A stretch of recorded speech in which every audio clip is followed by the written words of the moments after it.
Don't I know you, sir? Don't believe so. I haven't been here in many years. Name's Silas Greaves.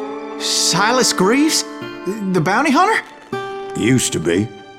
Well, what are you doing here in Abilene? Just passing through. Got a little business to take care of. Well, sir, it would be an honor if you would allow me to buy you a beer. Hell, son, it would be my honor to drink it. I'm Molly. Howdy. I'm Dwight. That's Jack and Steve. Ben's behind the bar. Oh, I bet you got some great stories. A couple. Any of them true? Jack, be nice. A few. What about your shootout with Henry Plummer's gang in Bannock, Montana? Is that where you started as a bounty hunter? That's what it says in this here dime novel. Don't believe everything you read in them dime novels, boy. First man I hunted was back when I was riding with Billy the Kid. You knew Billy the Kid? Damn right. That scrawny son of a bitch had no fear. Wouldn't back down for nobody. I heard he collected the 10 stars off any crooked lawmen who crossed him. It was a war, boy. The Lincoln County War. And Billy promised his regulators would take the life of every bastard who helped bushwhack John Tunstall. Kid had a big chip on his shoulder and a hair-trigger temper. Made him dangerous as hell.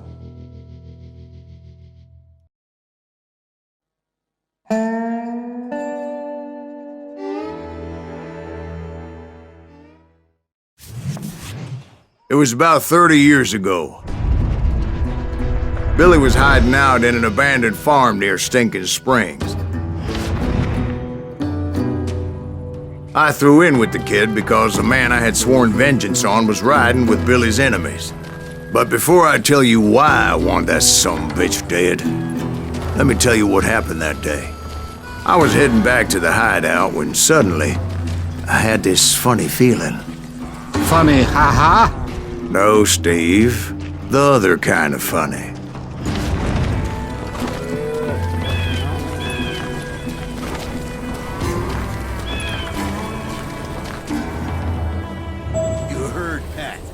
Stay here and keep an eye on the road. That's not fair. We're missing all the fun. I knew those two morons would never let me through. I had no choice. Who's that? Is he with us?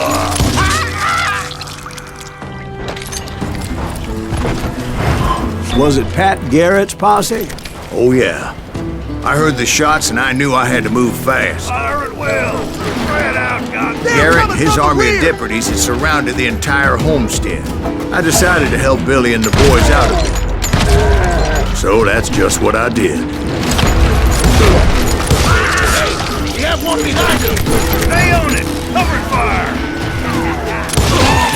As the governor of New Mexico was paying for the kid's apprehension, Garrett was able to hire every gun hand in Lincoln County.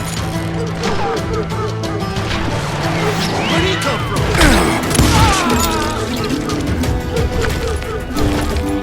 Come out, you yellow bastard! God damn him!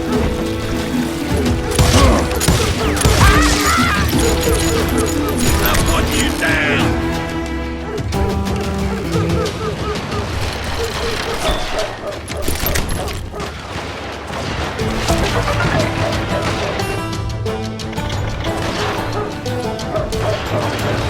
Watch out! He's one of them! God damn it, he's right behind us! Where the hell's Garrett? He's never around when you need it! Come on!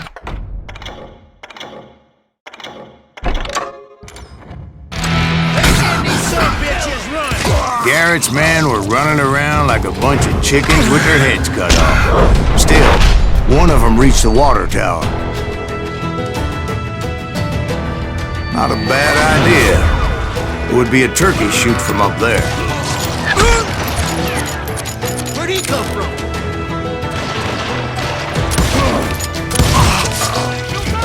You hear me? Luckily, these shooters Garrett hired weren't the sharpest tools in the shed.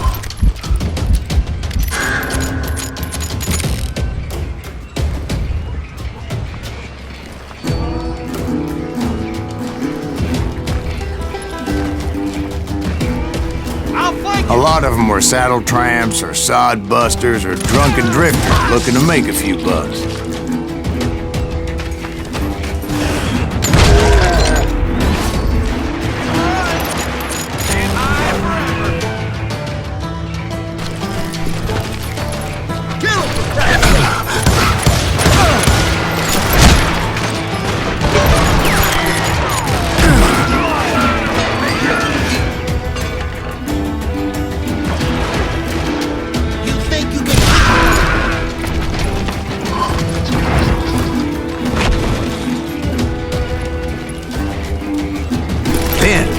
I heard a friendly voice yelling at me from the window. Back door! We'll cover you! Try aiming, you idiot! Watch your Truth play! be told, things weren't much better behind the house. I cut their numbers in half, but that just made the ones that were left twice as mad.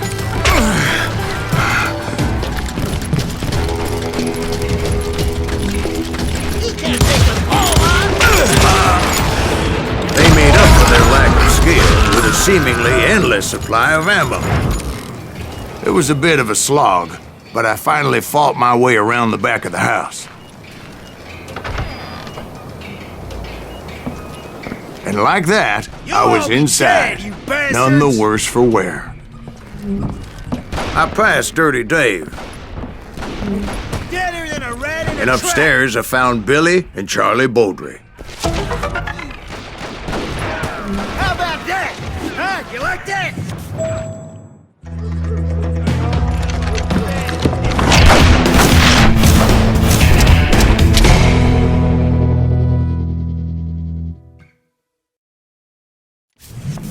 Billy looked at me and said, "About time, amigo! Grab a gun and get to the window." Wait, so you were friends with Billy the Kid? Yeah, sort of. Where'd he come from? Anyway, we were surrounded by dozens of deputized shooters who wanted to do us harm.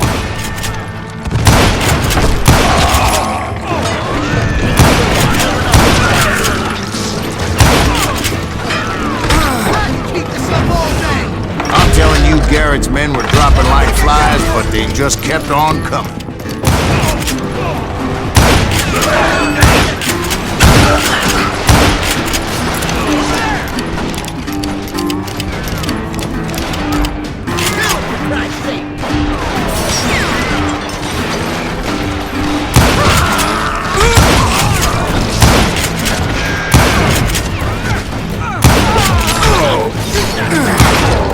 That's when Charlie got hit. "You're catching us in a crossfire," shouted Billy. "Get to the other side!"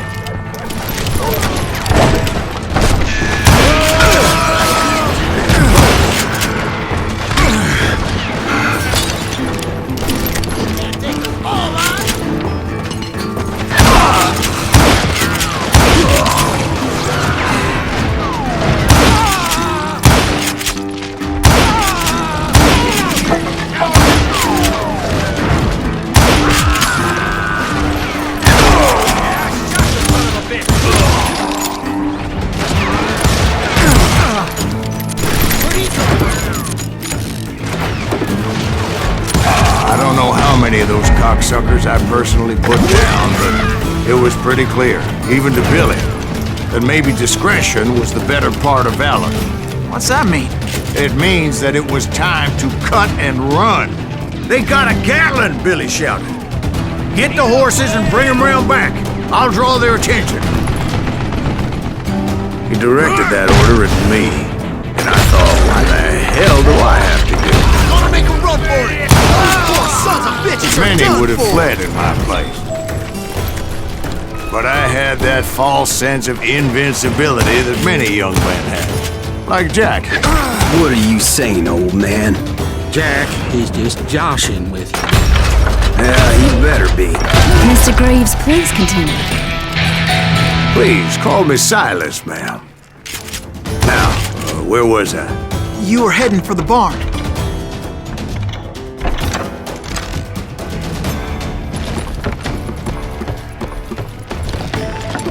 Gonna make you bleed!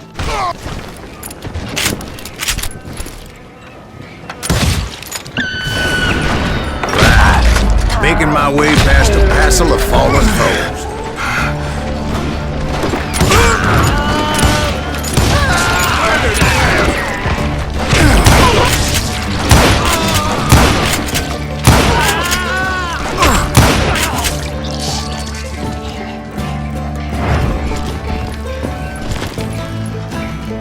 Sounds like Garrett hired a whole regiment of hired guns.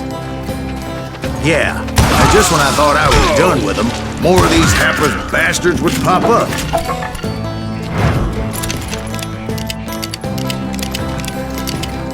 Finally, I had the stables within my reach.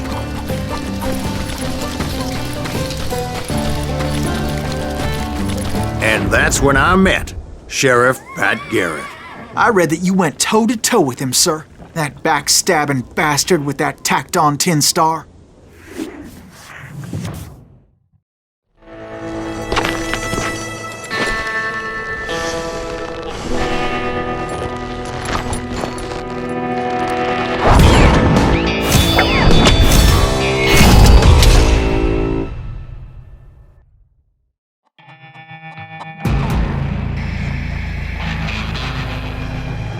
Challenged him to a showdown.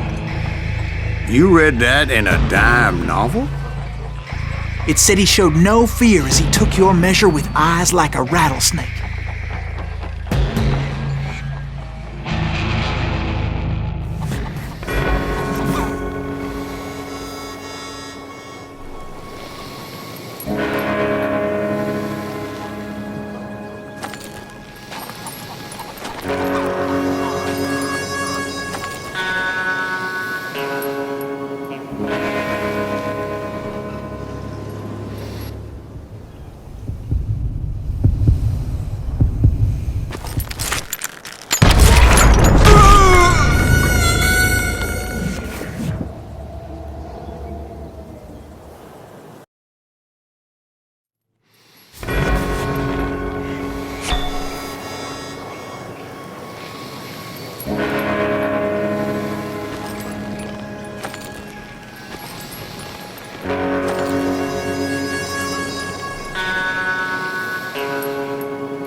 And that you killed him in a fair fight.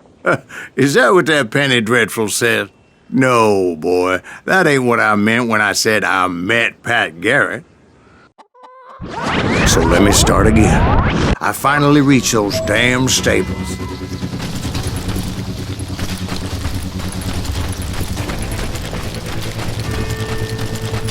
Stepped inside, and last thing I heard was Garrett's voice. That's not Billy. And go on, how did it end? And, boy, that was just the beginning.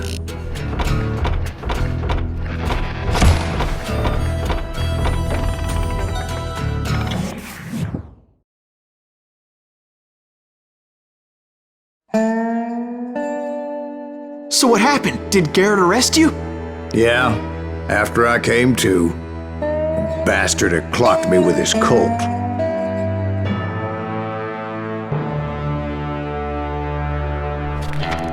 And the kid surrendered?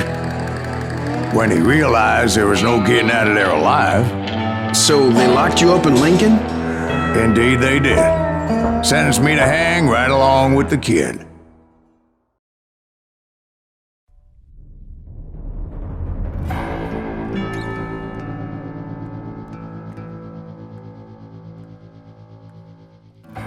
It's important to know that I was only riding with Billy so I could find the bastard I was after.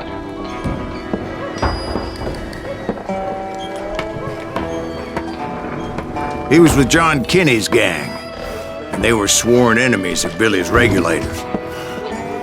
Why were you after him?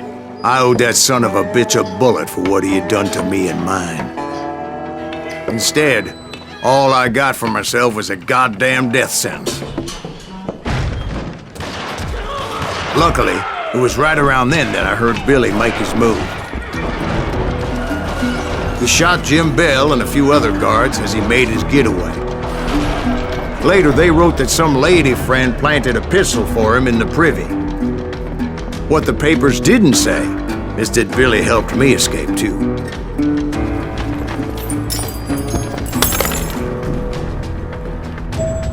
My first order of business was finding a firearm.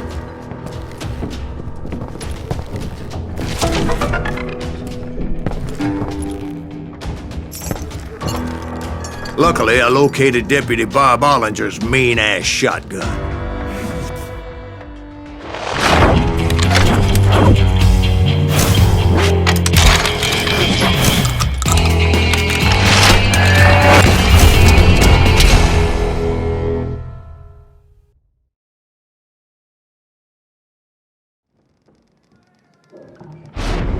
I saw Billy through the window, and he yelled that I should take to the rooftops to make my escape.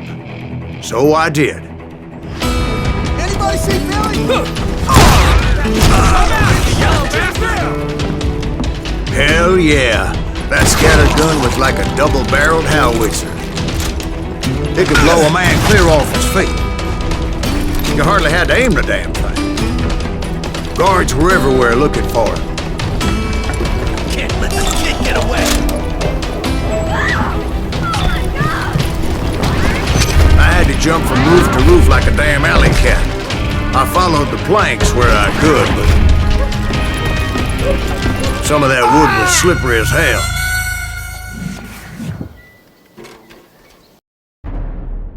Anybody see him?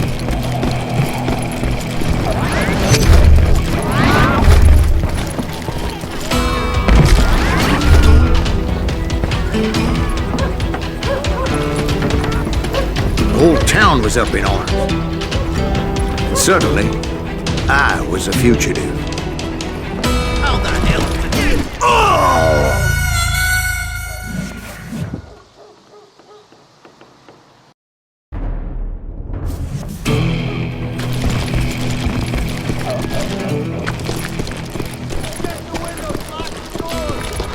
So that bastard you were after, what did he do? He did me and my family a grievous harm. But I knew if I was ever gonna find him, I would need to get my ever-loving ass out of there.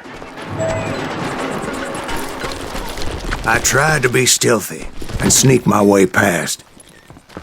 This town doesn't have a moment's peace. Where'd he get you?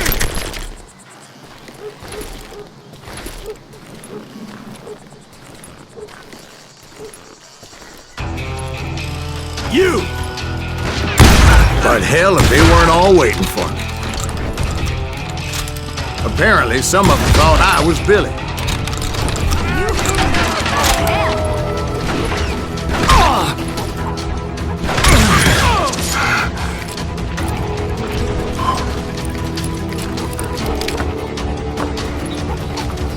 I'm here. He's in town somewhere. See, me and the kid shared a certain similarity in build and coloring. I was just glad I had Deputy Bob's mean-ass shotgun. Hey, get your headstone! So much lead was whizzing by my head, it was like everyone in Lincoln wanted to put me in the ground. I knew I needed to find a horse. Though I never did have a great fondness for those four-legged grass-eaters. Smelly, sweaty, ungrateful beasts. We prize them too high, if you ask me.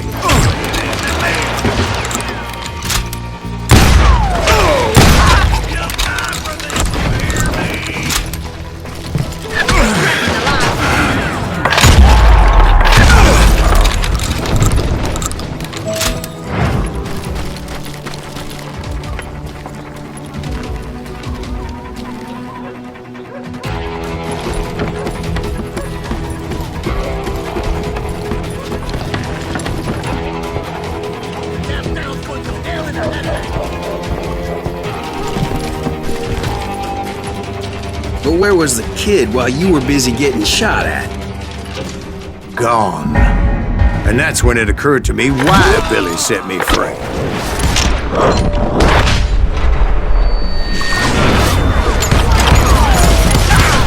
So hapless decoy and draw attention while he snuck out of town.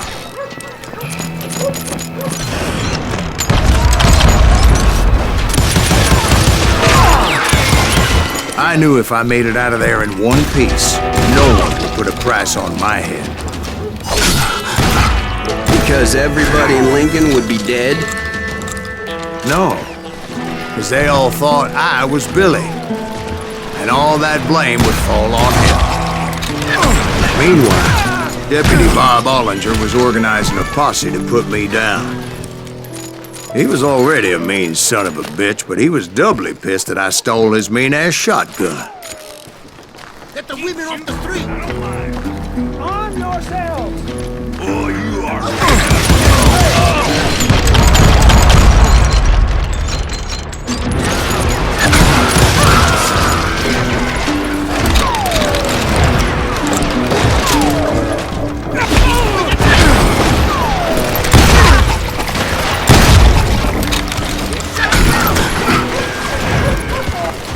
Finally, I found what I was looking for. The stables at the edge of town. I guess Billy saved your ass, taking out Bob Ollinger the way he did. Billy didn't kill Bob.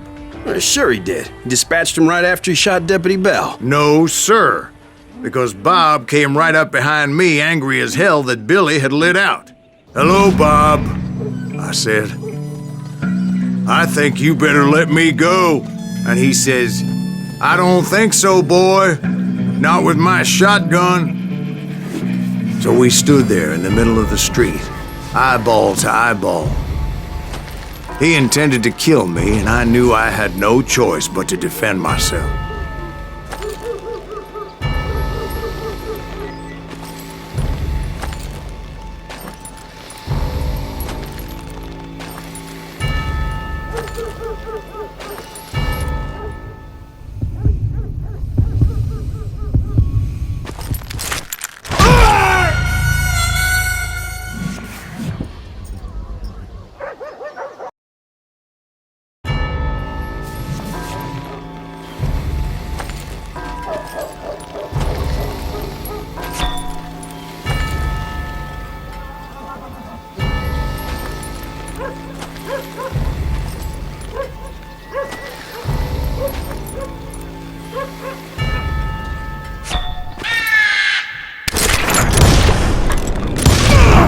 Some say I fought unfairly, but they weren't the ones looking him in the eye that day. Pat Garrett gunned down Billy 3 months later, so his escape was all for naught anyway.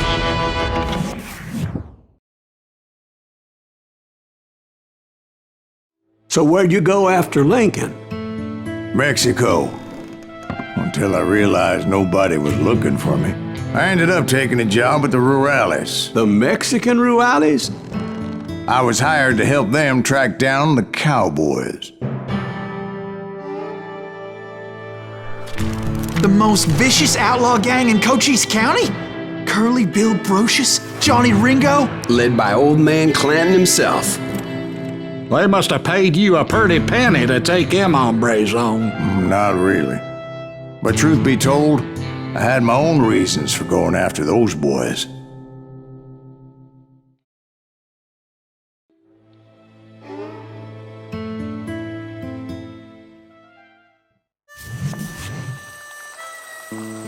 So was the bastard you were after now riding with the cowboys? Roscoe Bob Bryant was his name. Oh. But no, this time it was a different bastard I was after. The aforementioned Mr. Ringo. I came upon them robbing a stagecoach, which wasn't surprising, being they were such murderous thieves and bastards. The bandits wore red scarves, so I knew they worked for the old man. Over there! There! I did my best to help those 4 passengers.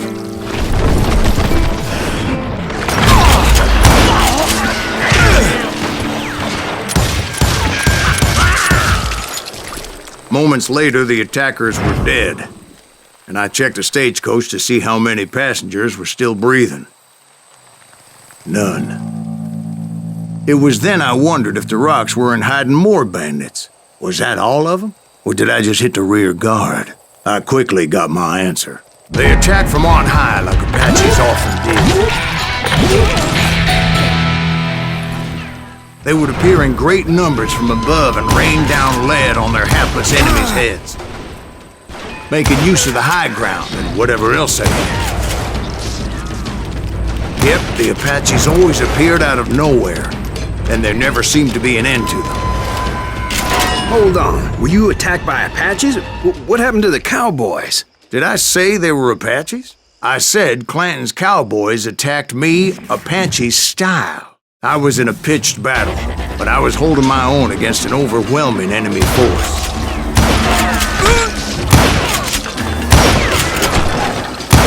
See, at the time, I was still pretty green and would often blunder into regrettable situations. But I just kept shooting at anything I could see up in those damn rocks. I didn't see Ringo, but I knew he was with the cowboys. He and Roscoe Bob had done me a dreadful wrong, and I was determined to have my revenge. But to get to Ringo, I knew I'd have to fight my way past these other assholes first.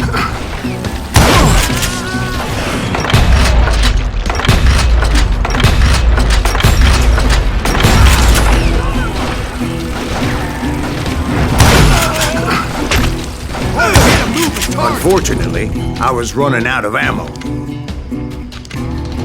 Another perfect example of my relative inexperience as a hunter of men. I immediately knew that a tactical retreat was called for, as my vengeful fury was much less impressive without the bullets to back it up.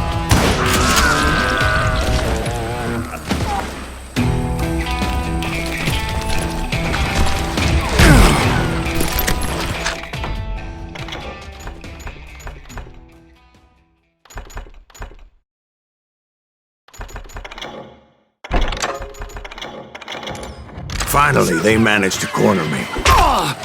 Trapped as I was, the odds of my survival seemed pretty slim.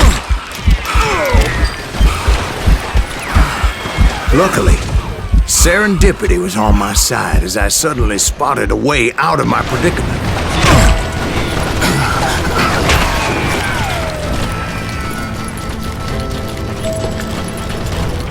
I ran ahead as if the devil himself was after me. Bullets were whizzing by my ears, but I wasn't about to roll over and die. I just kept running like there was no tomorrow. Because there wouldn't be if Clanton and his men caught up with me. As I was scurrying around those caves, I thought, what was I thinking? Going up against a gang like this?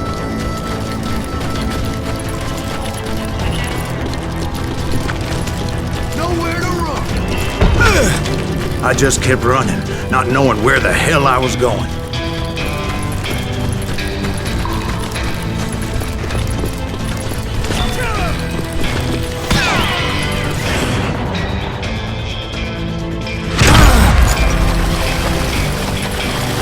And that's when something miraculous happened. Like manna from heaven, I found the desiccated remains of what looked like an Apache warrior. The old weapon next to him supplied me with some much-needed ammunition.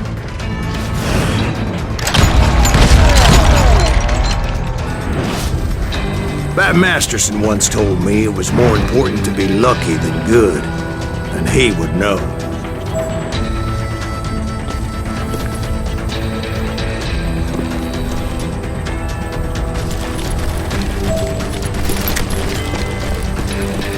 And imagine my surprise when I found a fistful of dynamite to go along with that ammo.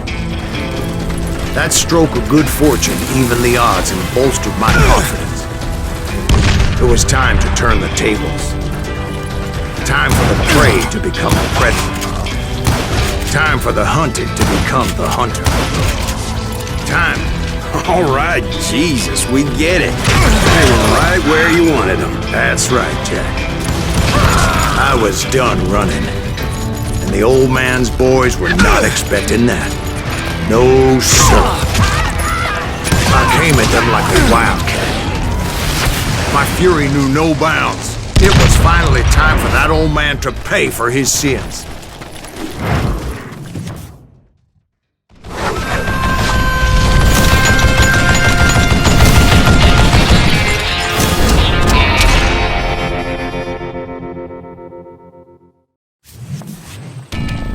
I yelled out at the top of my lungs, "Clanton, I'm coming for you!" A little stealth might have made more sense, to be perfectly honest. Because that old fool had a Gatling gun and enough bullets to last him till kingdom come. But I knew I could not let that deter me. Not if I was to find and kill Ringo. I needed to get that old man off that gun.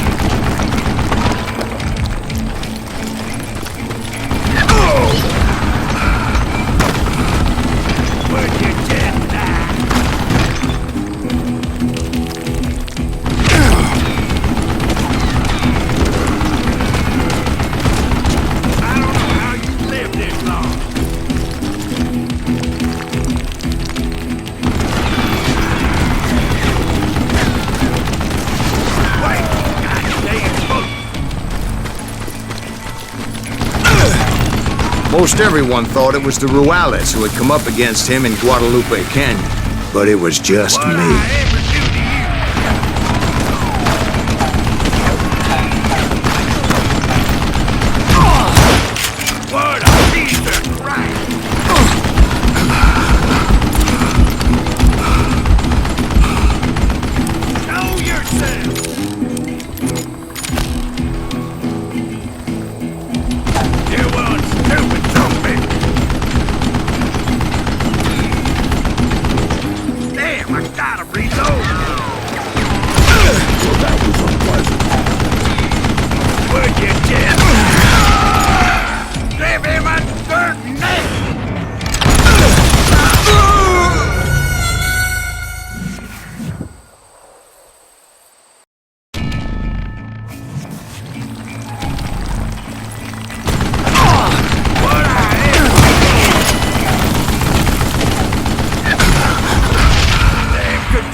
One of the cowboys made it out of there alive and told Ike and Billy Clanton that it wasn't a Mexican who took their father's life that day.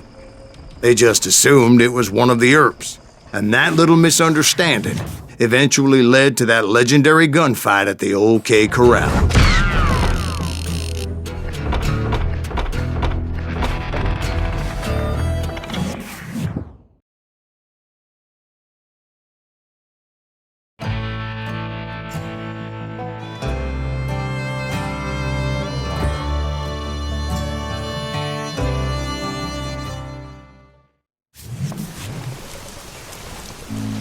A few weeks after that dust-up at the OK Corral, I was still after Johnny Ringo.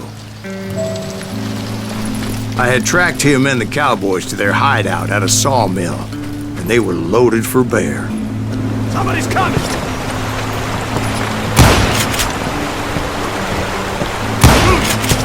So, what exactly did Johnny Ringo do to piss you off? Well, him and that other bastard. Roscoe Bob Bryant? Yep. They both deserve to die, and I promise I'll tell you why.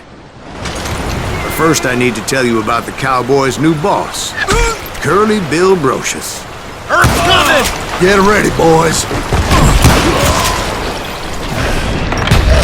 Curly Bill took charge of the Cowboys upon the old man's demise, and after that gunfight at the OK Corral, the Clantons wanted revenge.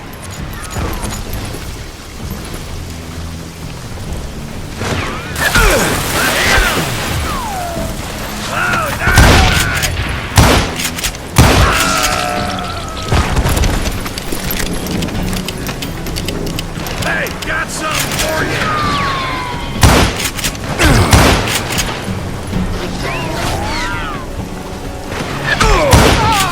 So they murdered Morgan Earp and grievously wounded his older brother, Virgil. Is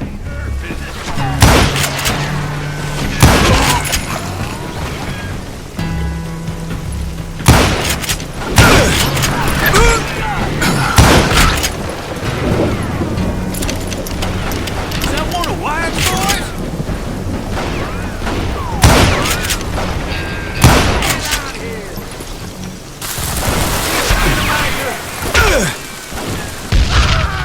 Wyatt and Doc went on what became known as the Vendetta Round, hunting those outlaws down. So when I showed up, that's who they thought I was. I'm ending you.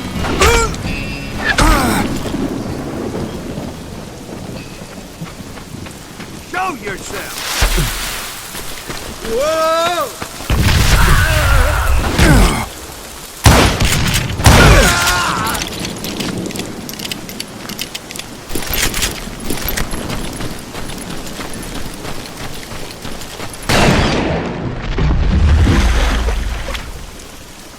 There were killers around every corner, all wearing red bandanas.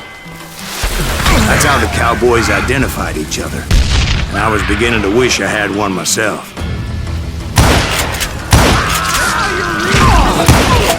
But I wasn't about to let Ringo walk away unscathed, and that's what drove me forward.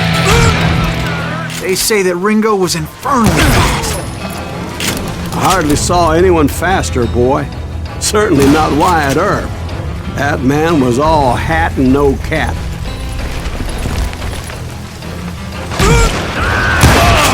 Earp wasn't much of a match for him, but Doc Holliday might have taken him.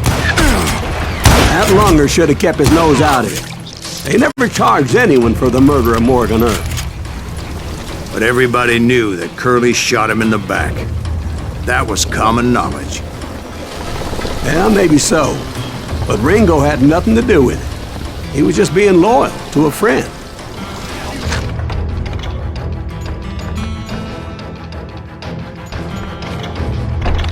Is that what you call it? Being loyal.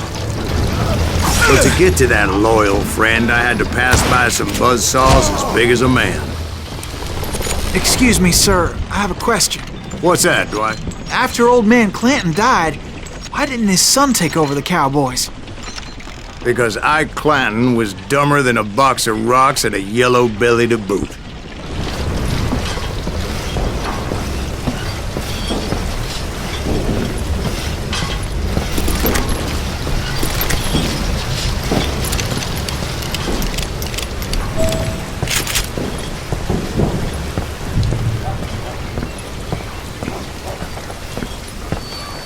Now, where was I?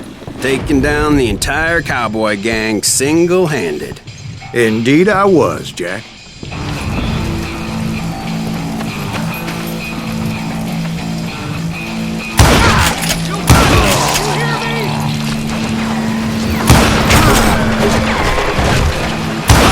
Put some howls in him!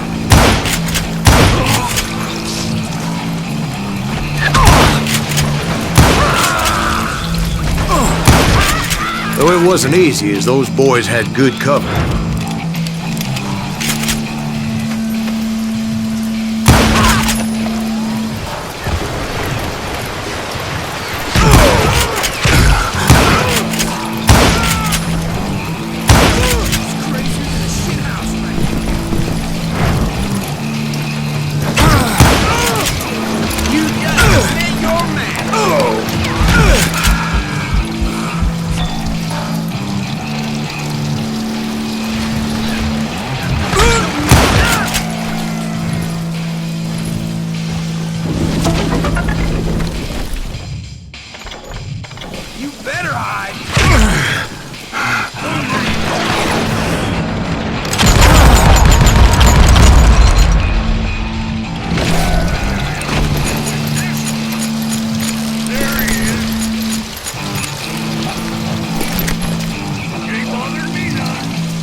There were carts everywhere, piles of lumber, and God knows what else for people to hide behind. That really was one hell of a sawmill. Quite an impressive operation.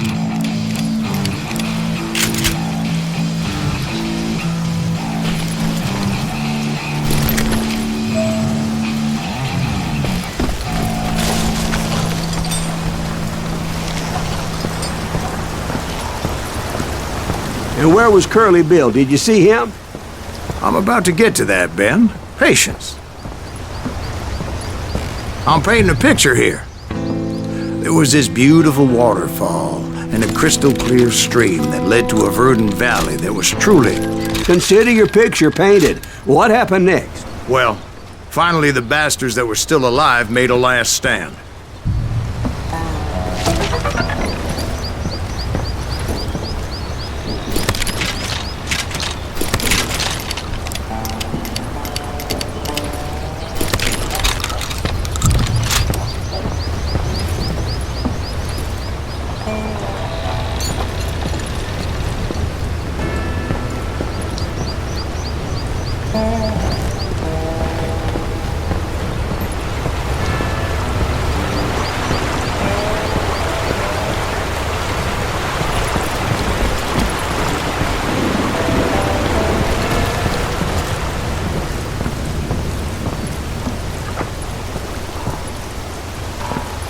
Curly Bill, Johnny Ringo, and his compadres took off into the lumber yard, and I followed after.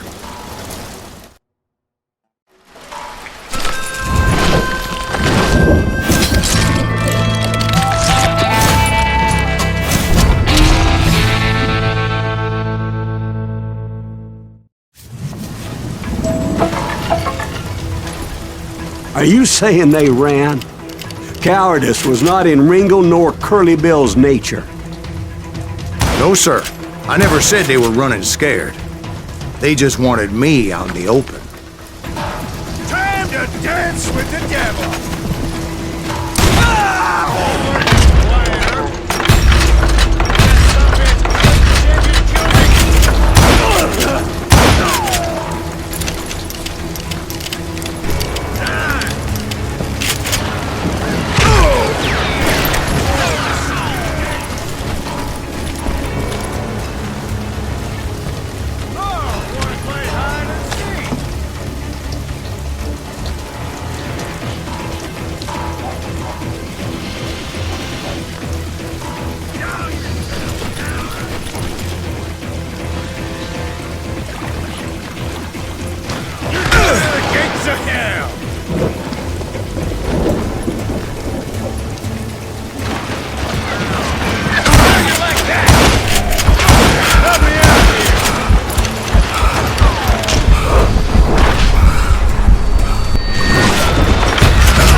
to dance with the devil! You working for Wyatt Earp? Is that sumbitch Earp send you to kill me?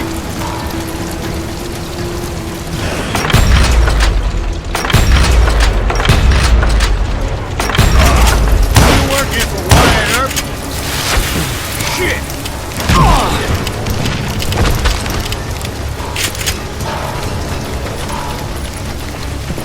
Hold out, son!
Are you saying they ran? Cowardice was not in Ringo nor Curly Bill's nature. No, sir. I never said they were running scared. They just wanted me out in the open. Time to dance with any other sign showing up. Lonesome. Get 'em, boys. Time to kiss your ass goodbye.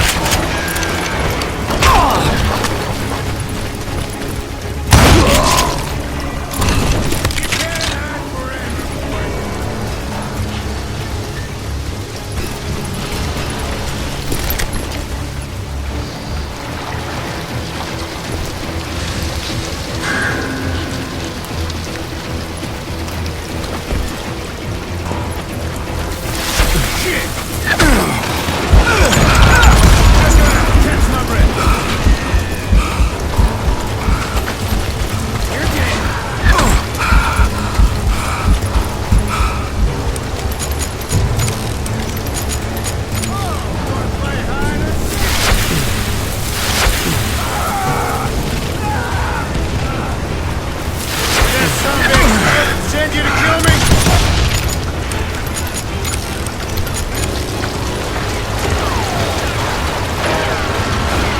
Kill you like I killed Morgan.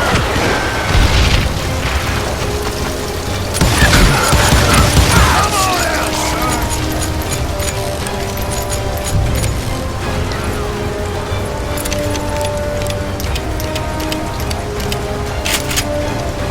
Come on out, you yellow bastard.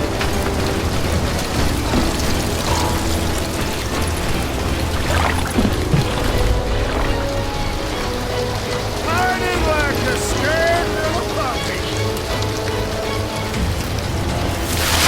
Damn! No one kills Curly Bill! Come on! Kill that annoying son of a bitch!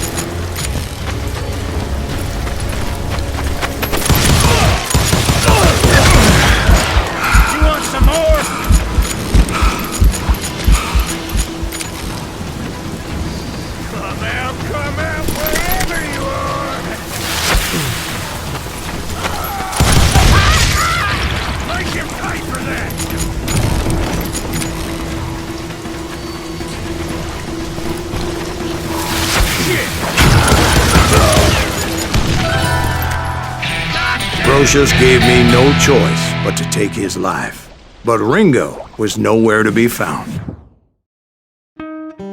I knew you didn't kill Ringo, because he was found dead in a different location altogether. To this day, his killer is still unknown. Indeed. Took me a few months before I finally tracked his ass to West Turkey Creek Canyon.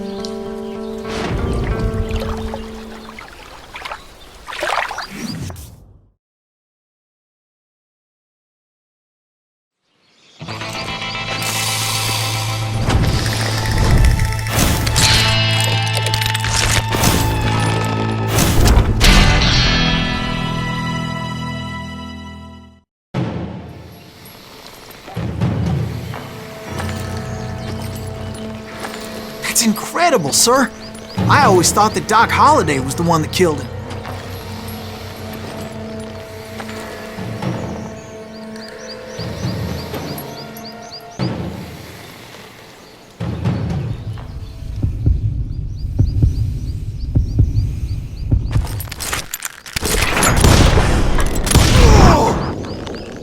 Sorry I had to ruin the legend for you, boy. But the legend ain't always true. Doc Holliday had nothing to do with the death of Johnny Ringo.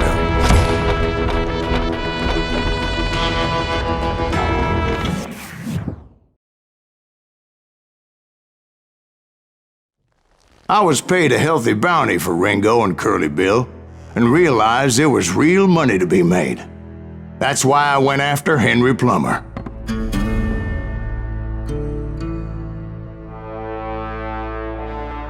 Wasn't he the sheriff who augmented his income by shaking down miners and robbing gold shipments? That's the one. Oh, yeah, I remember him. He ran that gang of thieving outlaws called the Innocents. So it's true that you went toe-to-toe with him? Indeed I did, son. Indeed I did.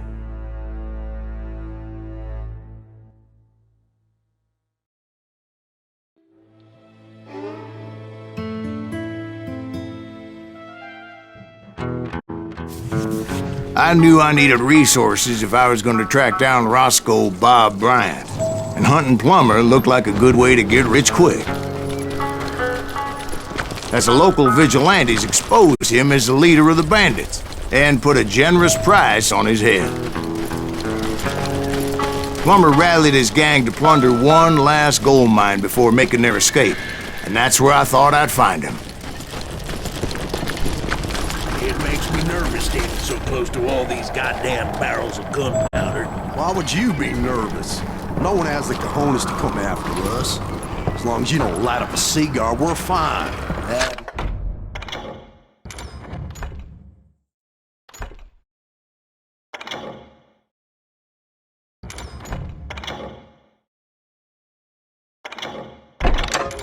Besides, George is up there on the rocks with that rifle of his. Nothing gets past him.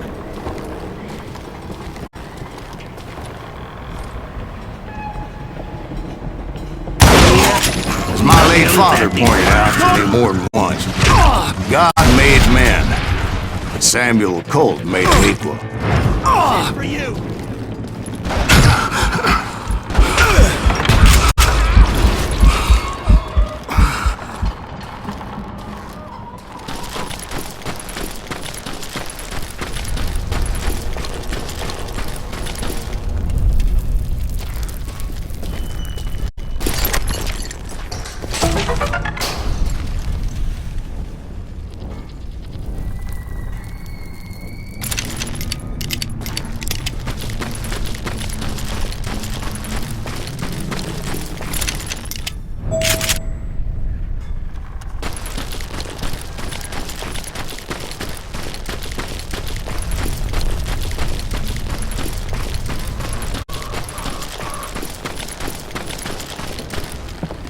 I knew that dynamite wasn't mine, so I decided the polite thing would be to return it. It was the biggest gold rush since Sutter's Mill in '48. Unfortunately, prospectors weren't the only ones drawn to those riches. Our gold now!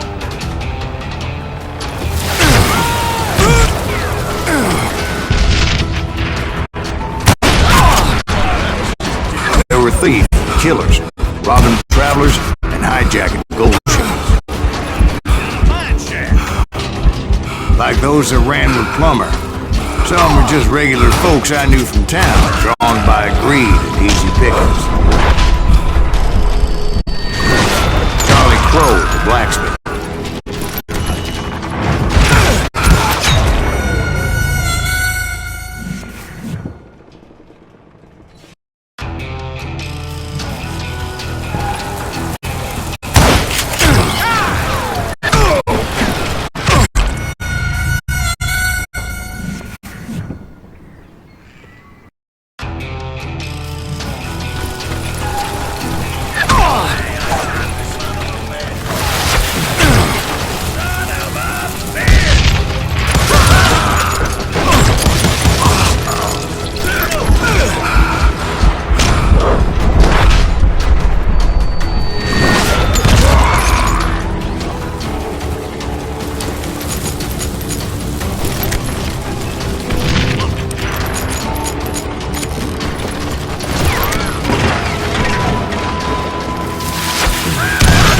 James, who worked in the stable.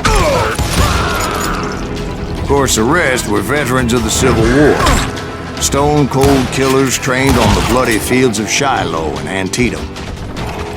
Plummer had a lot of men on his payroll. A hell of a lot.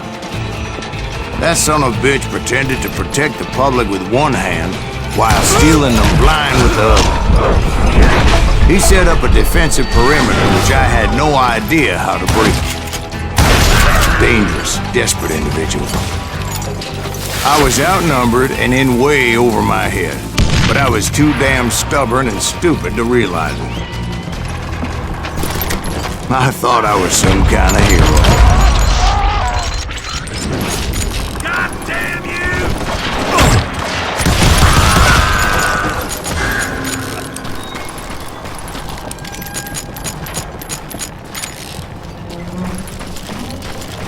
I finally made it past and headed on to meet my destiny. But first, I had something I needed to figure out. I had a few ideas on how to get into that mine, but once I made my decision, I knew there was no turning back. So my first thought was to enter the nearest mine portal. I saw an entrance. Made sense.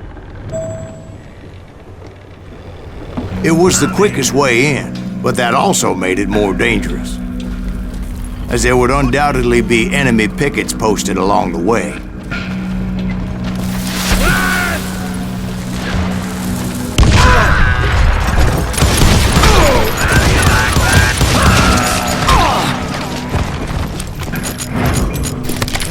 You're dead. Get out here.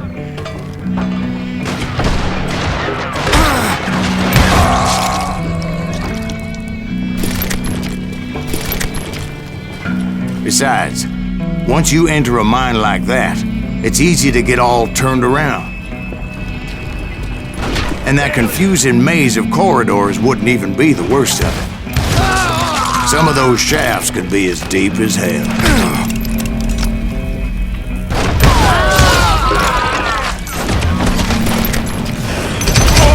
A single stumble or misstep can easily end in a deadly plunge to oblivion.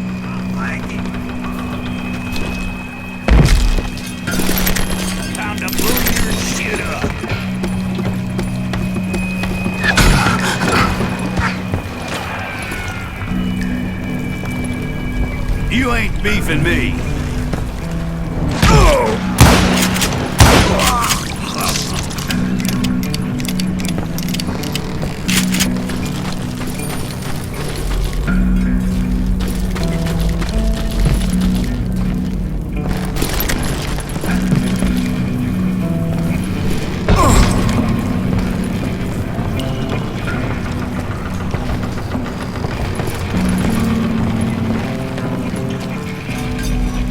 Quick reflexes often make up for a lack of common sense.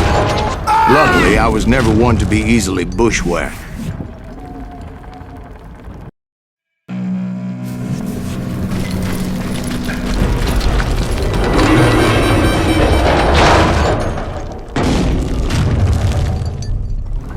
I would just need to be careful not to blow myself to kingdom come.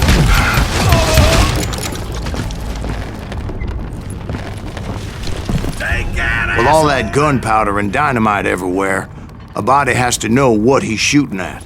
You can't hide forever!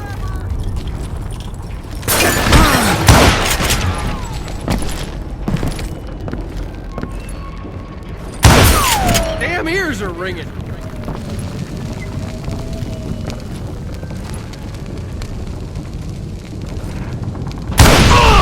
All it takes is one tiny spark, and boom. Thank you! I do not deserve to die like this! God damn him! You must be about out of bullets.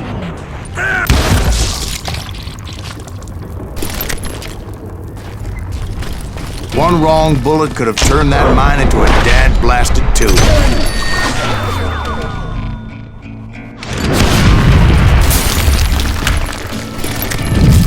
I freely admit that my plan of attack is not just moronic, but clearly insane.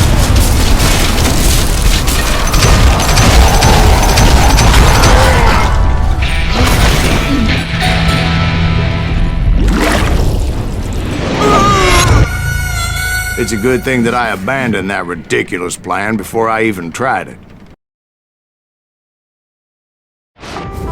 Instead, I spotted a ladder, a way into the mine from the opposite side.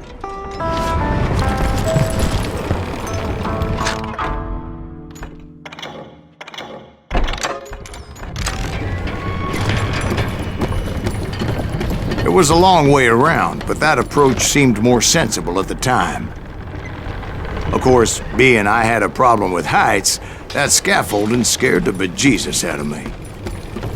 Climbing down that ladder required some caution, because even though I had a younger man's reflexes, no man can dodge a damn bullet while climbing down a rickety ladder.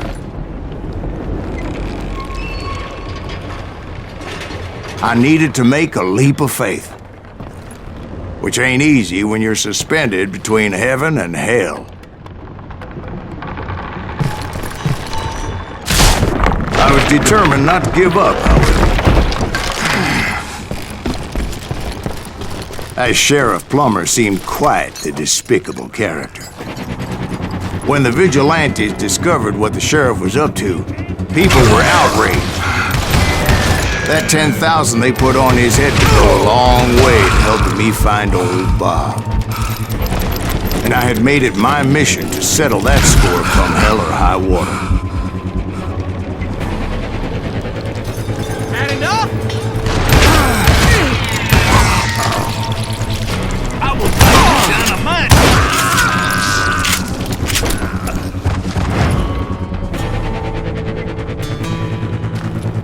But first, I would have to make a choice.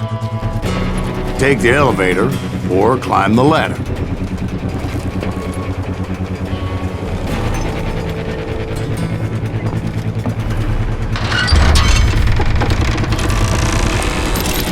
I picked the more convenient and more dangerous route.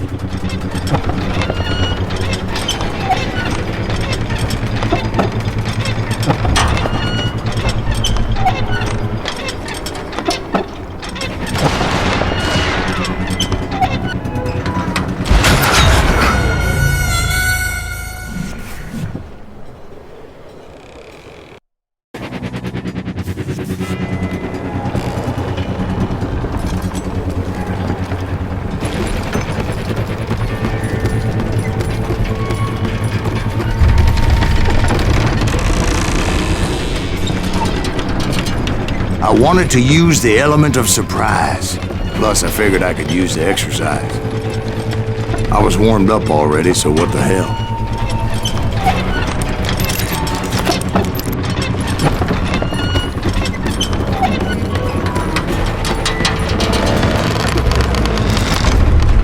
What are you?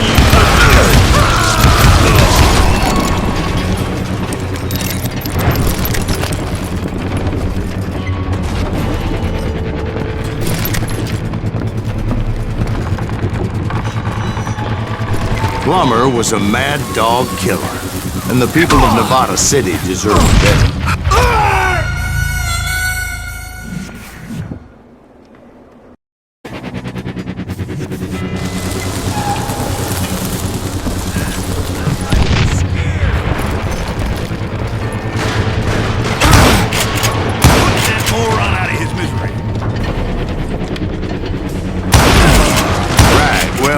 He was the sheriff of both places at one time or another, but that's neither here nor there.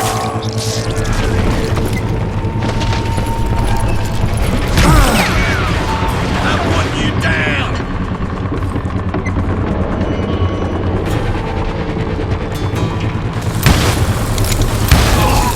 The point was, taking him down would save a lot of lives, including my own.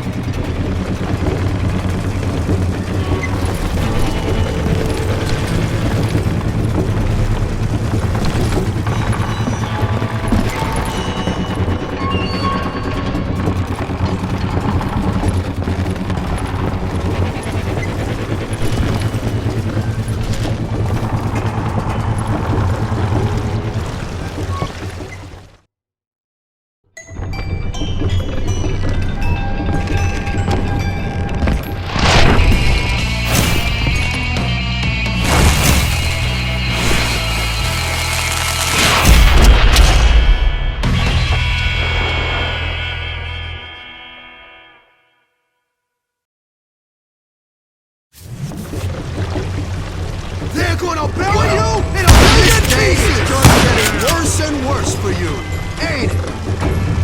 Henry Plummer was clearly unhinged, and I could see right away that this was gonna take some doing. Who said you could throw dynamite? Oh! Oh! You ain't taking me! What do you think you're doing? I need some help here! Come on, boys! Take this cocksucker out!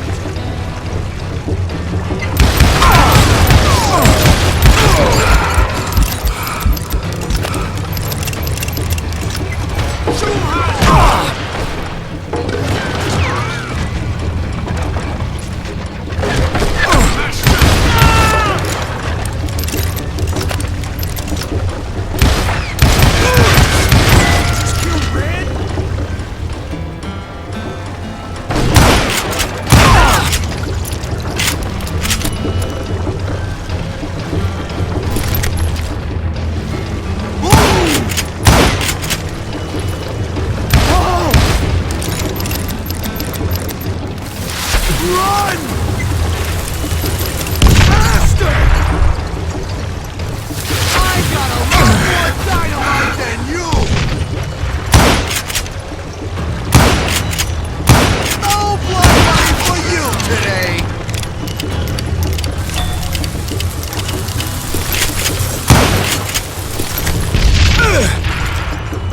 You ain't taking me! Catch this, you son of a bitch! Just give up!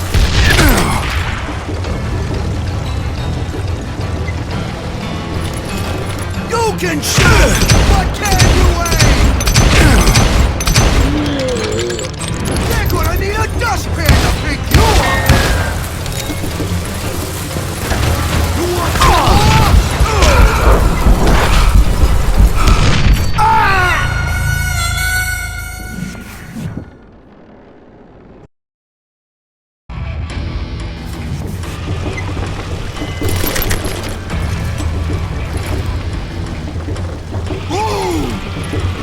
I can shoot too!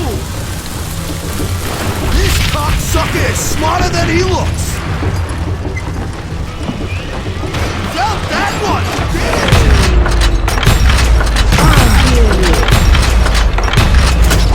Gonna blow you into next week, boy! I'm going all medieval on your ass! They're gonna need a dustpan to pick you up! Run!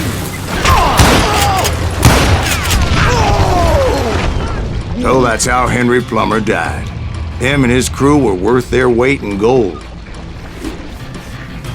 And now, I was officially a bounty hunter.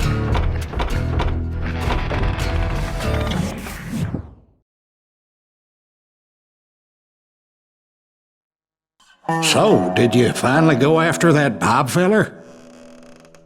Well, I heard word he was in Kansas with John Wesley Hardin, so that's where I went. Where in Kansas? Abilene. Why do you ask, Ben? No reason. Was Hardin as fast as Ringo? Ringo was fast, but John Wesley was as fast as the devil himself.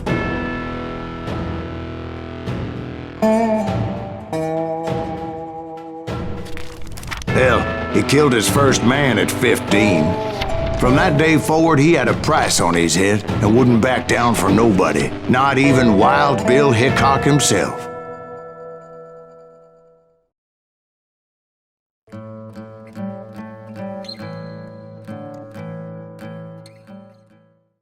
I dodged death many a time, and that night in Abilene was no different.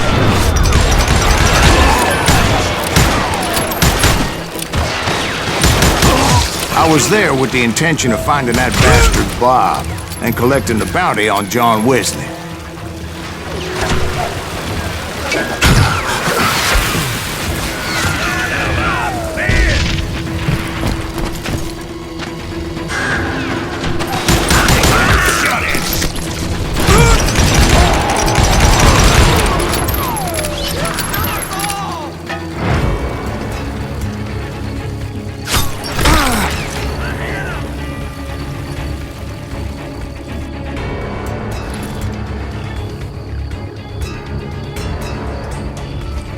I thought the Texas Rangers got Hardin. Yeah, that's what they want you to believe.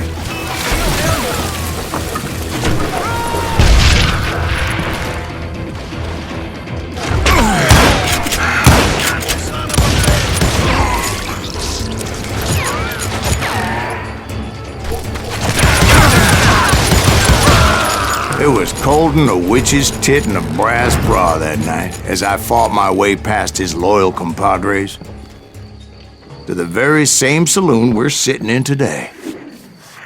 Look around and imagine this place painted in blood. Hardin was waiting for me, and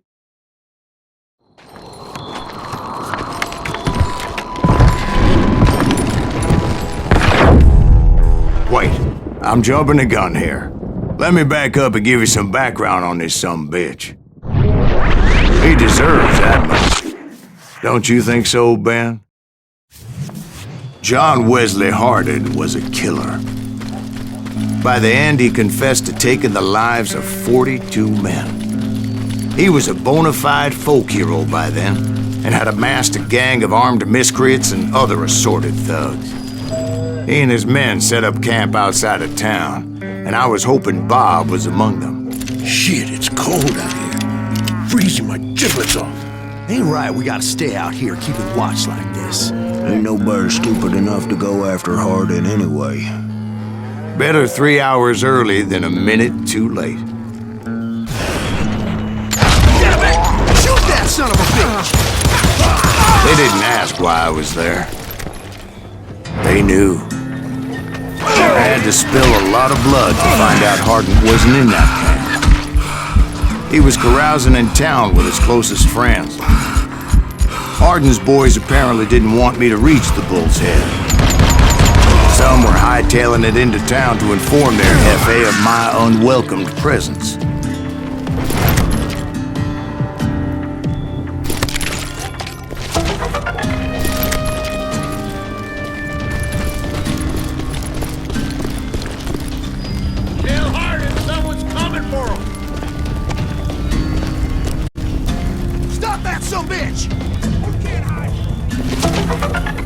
Let the boys know we got another law dog.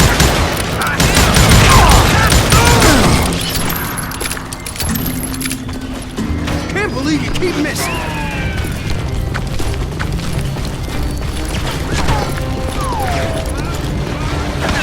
I wondered if Bob was among them.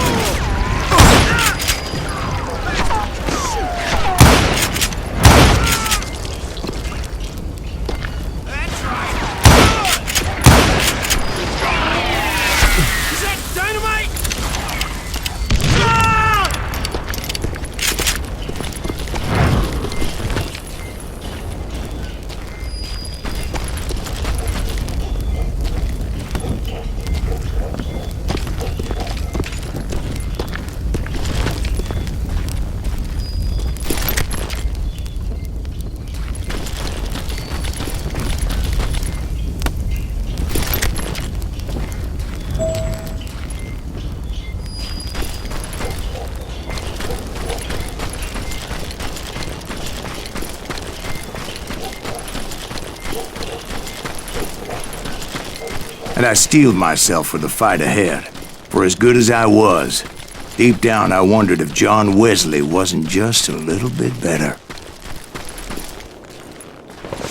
Before I could test my mettle against Hardin, however, I would first need to dispatch his cadre of hired killers.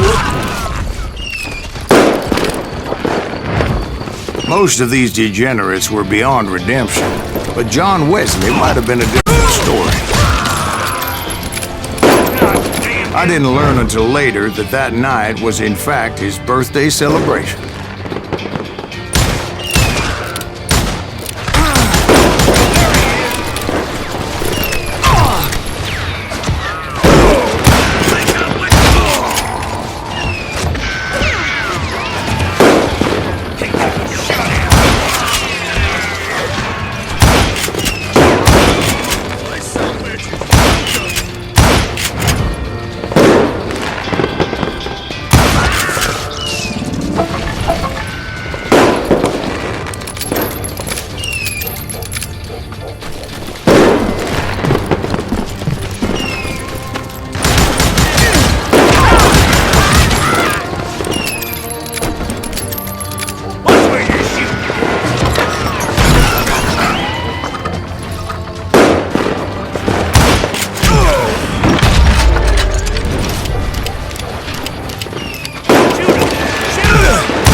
I think I already mentioned that I found Hardin in this very saloon.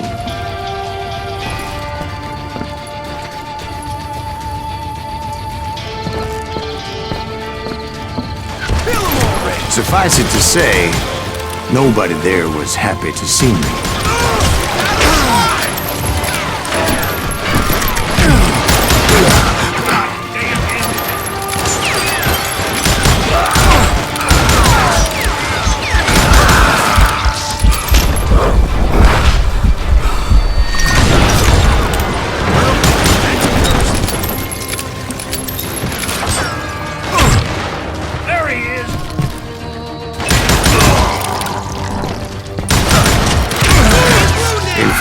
I felt a certain hostility.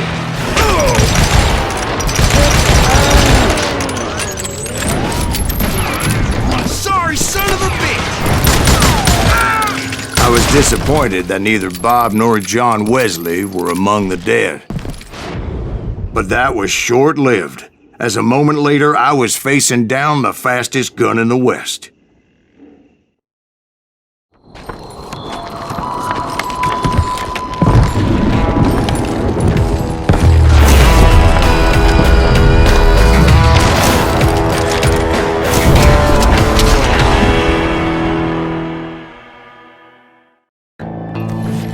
I felt a bolt of adrenaline, or maybe that was fear.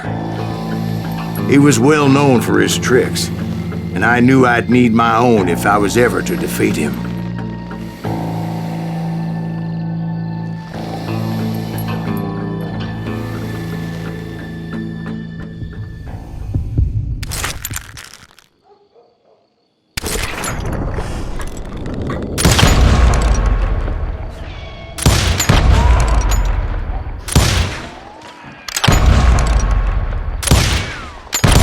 That man was faster than greased lightning, but being inebriated as he was, he didn't count his shots. And now, he was at my mercy. So he didn't die? No, I sent him to prison. Years later, after he was free, some restless avenger took his life. Shot him in the back of the saloon, just like this one. Anybody up for another beer? Ben?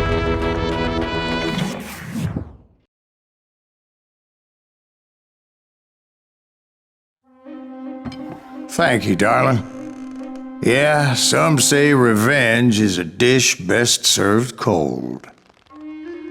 So whatever happened to that Bob guy you were after? Personally, I'd like to hear some of your other adventures. Like, I don't know, did you ever go toe-to-toe with a red man?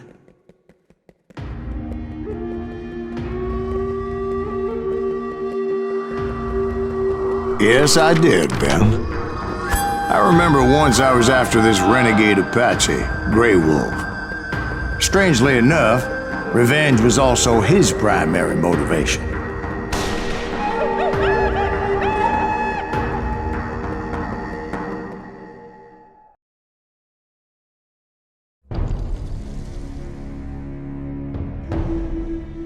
A bounty was put on Grey Wolf's head, and that's how I came to hunt him in the mountains. Mountains so high they tickled the nether regions of heaven.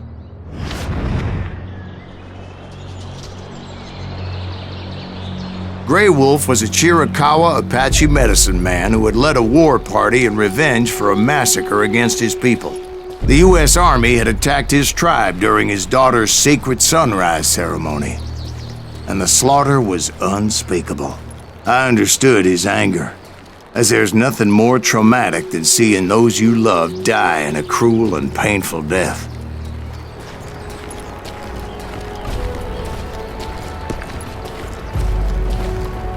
Right from the beginning, I couldn't shake the feeling that Grey Wolf was watching my every move. He led a band of young Apache warriors who wanted retribution and were more than willing to die for him.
They saw me before I saw them. And it crossed my mind that maybe this wasn't such a good idea. But now that the shooting had started, there was no backing down.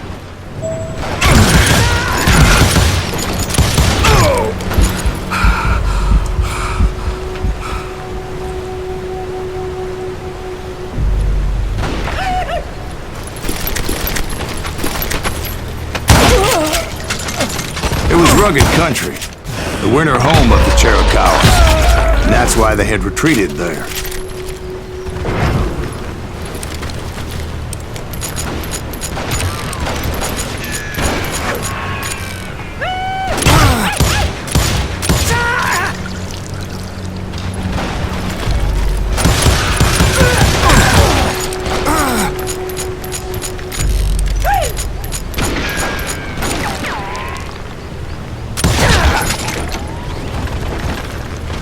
I admit to having some regrets about going after them the way I did. But then again, I got a lot of those.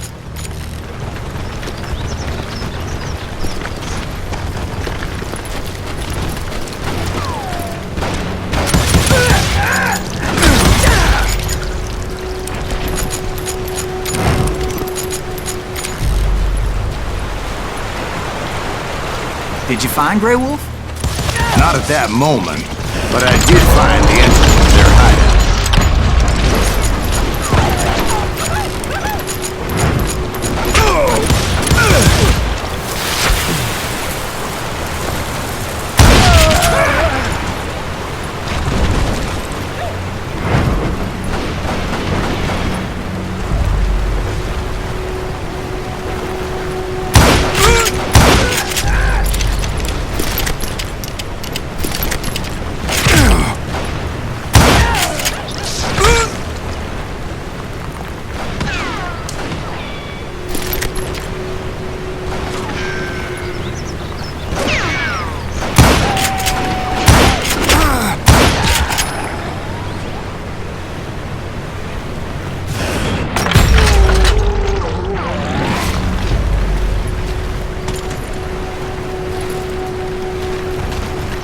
deep crevice that led to a deeper cave.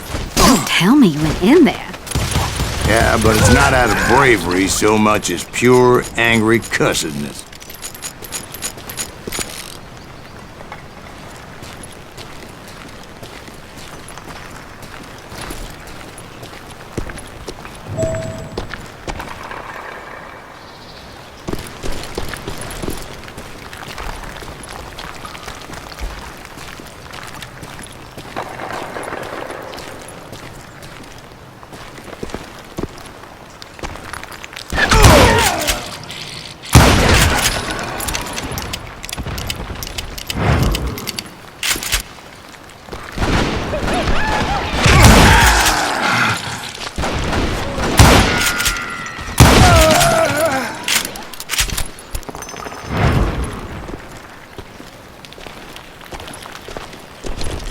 See, back then, I had a stubborn streak a mile wide, and I wasn't about to back down. So it was like pitch black in there? Actually, it was pretty well lit, as they had torches on the walls.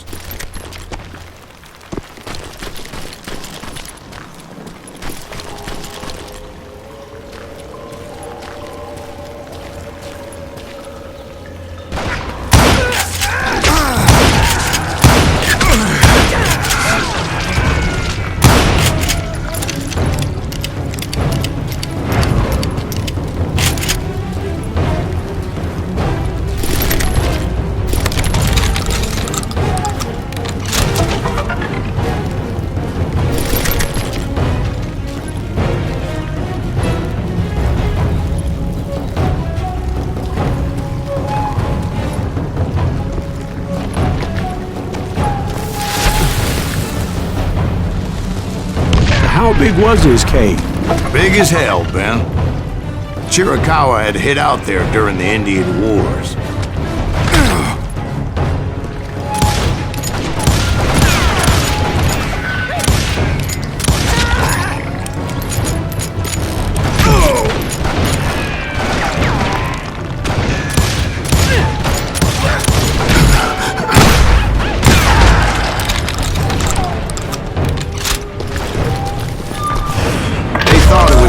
With the ghosts of those murdered by the horse soldiers.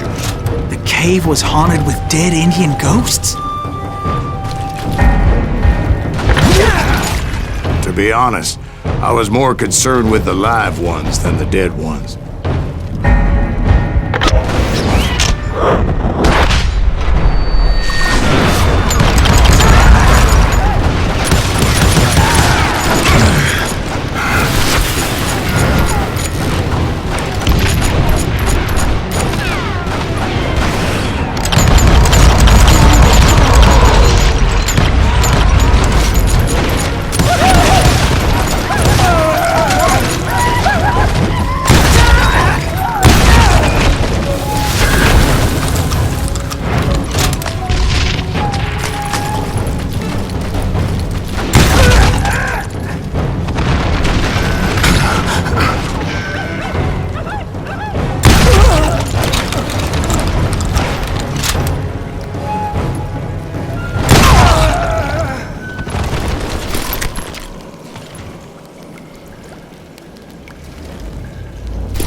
How come you know so much about engines? A few years back, I was married to 2 Mescalero women. At the same time? Yeah, they were sisters. Polygyny is traditional among the Mescalero. So what happened? Oh, I had to get out of there. Those girls never shut up. Both of them nagging at me all the time. Drove me half crazy. Haven't seen them since. No, I mean, what happened with Grey Wolf? Oh, well, I pursued him into the Cave of Death.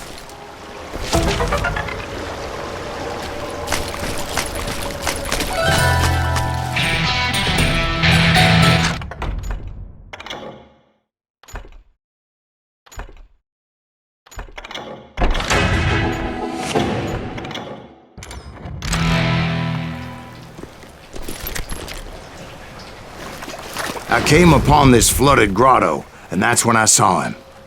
He came to me unarmed and unafraid. His voice echoed in the shadows, and I sensed he meant me no harm. You carry great darkness in your heart, and if you do not release it, it will claim your soul. The sound of his voice put some kind of ancient Indian spell on me.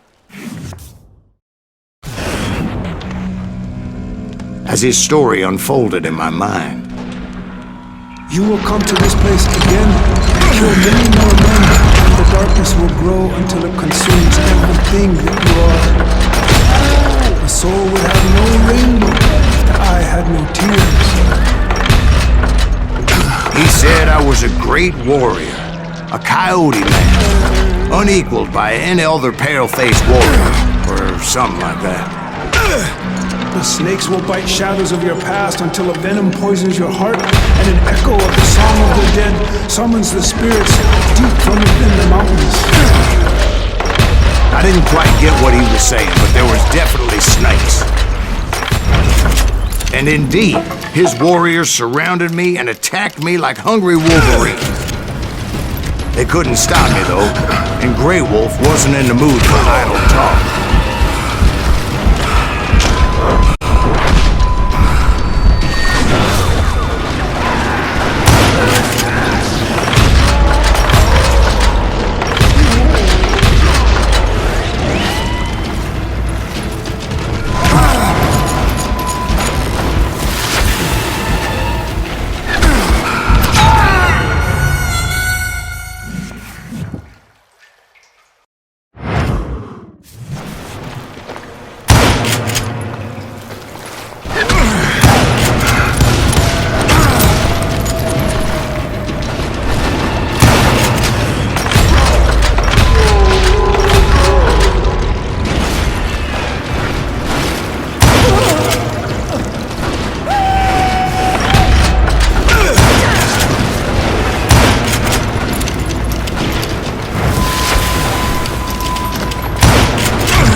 I swear I couldn't see any way out of this trap. But suddenly, one just appeared. Kinda like a miracle.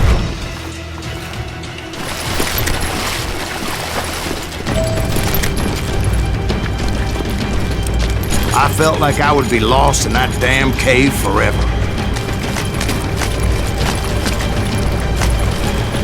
Finally, I found myself back outside, perched on the edge of a precipice, overlooking a thundering whitewater river.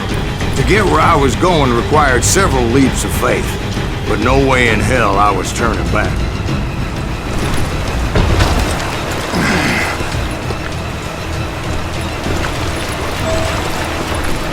I chased after him, determined to make him explain the meaning of all that mumbo-jumbo. Mumbo-jumbo is right. Are you making this all up as you go? A few details may be fuzzy, brother, but I am relating exactly what happened to me.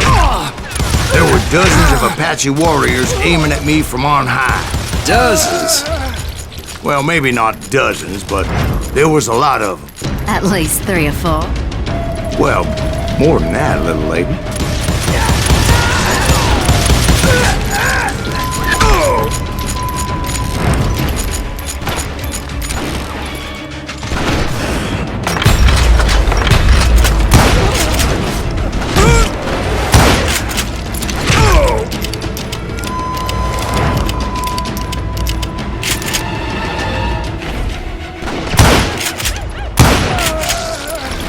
I had a steep climb up creek ahead of me and scrambled up those rocks like a mountain goat. I was determined to locate Grey Wolf and find out exactly what the hell he was trying to tell me. And wouldn't you know it, that crafty son of a bitch led me right into a trap. What kind of trap? Well, son, there had to be at least 100 Apaches surrounding me. 100? God be my witness. Oh, come on. Who are you kidding? Hey, I believe you. Come on, tell us how it ended. All right, but I'm not gonna drag this out. Where were we? you were surrounded by 100 Apache warriors. Well, I didn't take the time to count them exactly, but there were a lot of them.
And in the end, a path appeared before me that I had not seen before. I followed it as I desperately needed to find out what Grey Wolf was trying to tell me. But it was like that son of a bitch disappeared into thin air.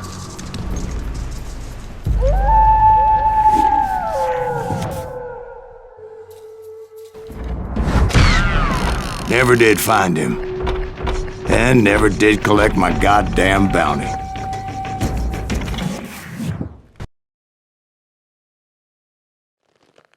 Thank you, darling. It's interesting how the truth can sometimes seem, might malleable, depending upon your point of view. Like how those dime novels make you out to be something you're not? Jack, don't be starting trouble. No, he's right. They do tend to exaggerate. Did they exaggerate your part in taking down the Daltons? Well, I was there in the flesh, boy, so I saw what happened firsthand.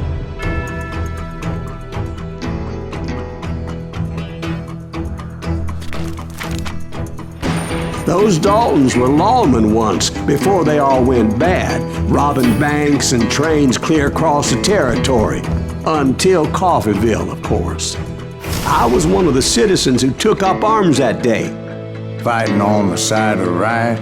I did my best, sir. We all did.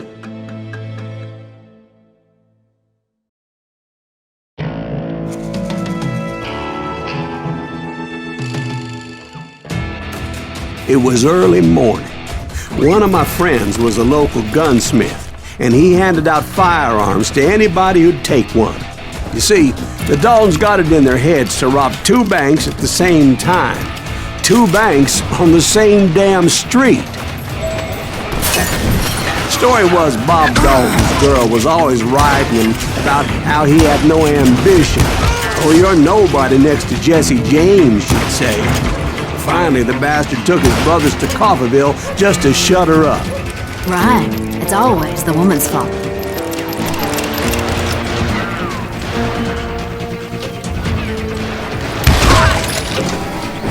Well, the locals recognized the Daltons right off. Before they could get away, half the town took up arms to defend their property.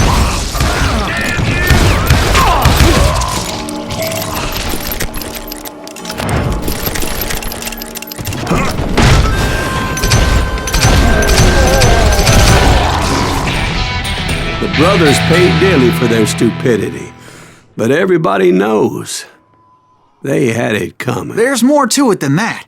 I read all about that day, so I know for a fact that it went down very differently.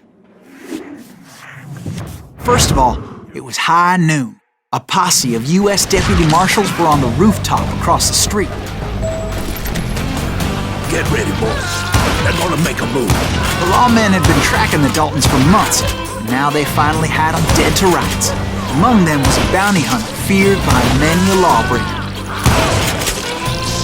The marshals tried to get the Daltons to surrender. They'll give up eventually. We just gotta wait till some bitches out. But this bounty hunter knew that the brothers were far too proud to ever lay down their guns.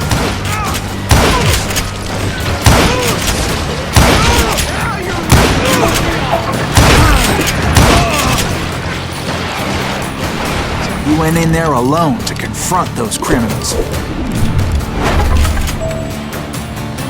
One of the marshals shouted, "Where are you going? Are you crazy?" Hey, where do you think you're going, dumbass? That rifle's mine. But he paid him no mind.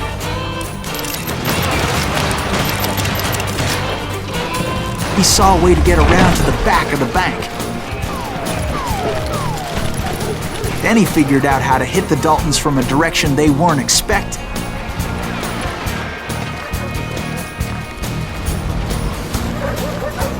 From above. Fortunately, a water tower was right there.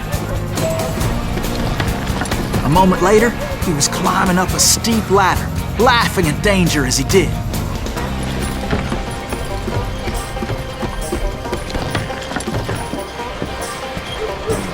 It was brave men like him who risked their lives to tame this wild country.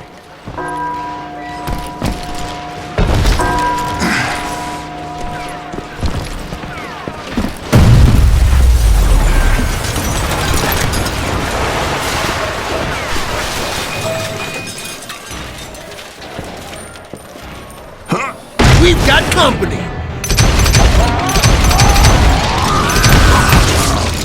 Heroic men like him, who did what other men couldn't or wouldn't to make this country free. Like Jim Bowie and Davy Crockett, who died defending the Alamo. Is that Silas Greaves? Son of a bitch!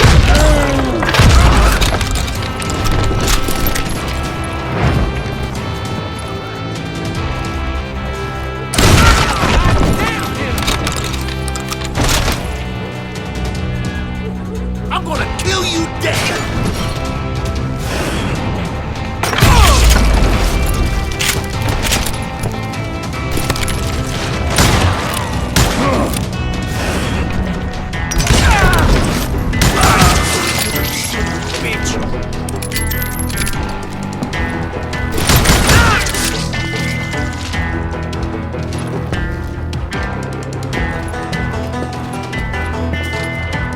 Over there!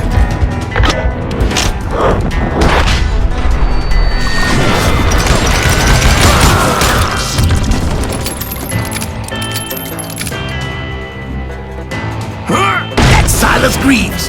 What the hell? Blam! Blam! He came away victorious, taking down those thieving Daltons.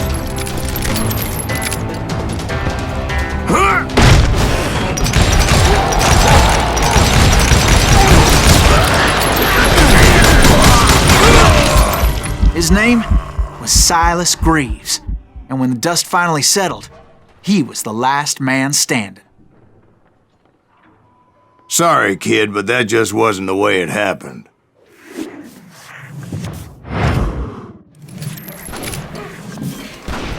It was early evening, not high noon. The Daltons blew up a safe, and were all set to hightail it out of there. I was late to the party, and Coffeyville was already up in arms. Those pathetic deputies surrounding the bank were dropping like flies.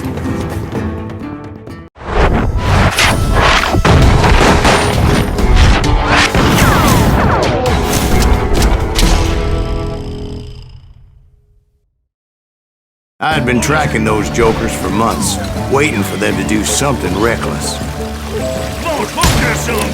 Finally, they did. Those stupid bastards decided to rob two banks at the same time in the same town where everybody knew them. But they still had friends in Coffeyville.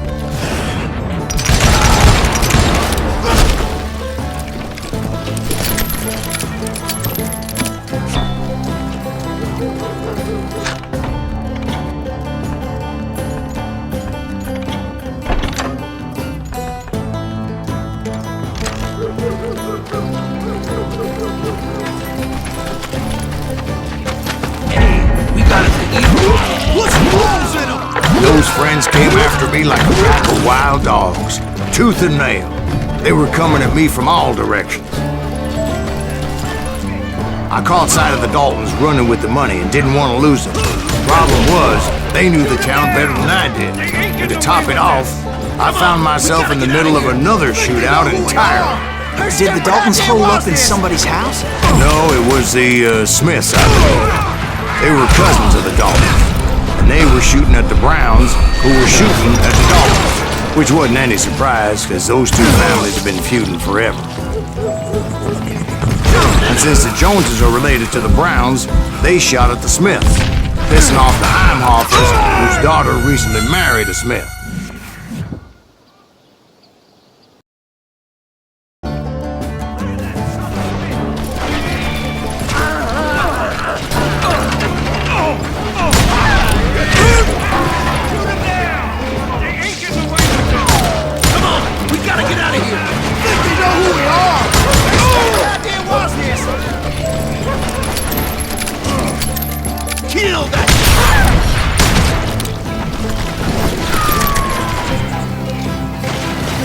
Well, bullets were flying every which way as all the old feuds in Kansas caught fire all at once.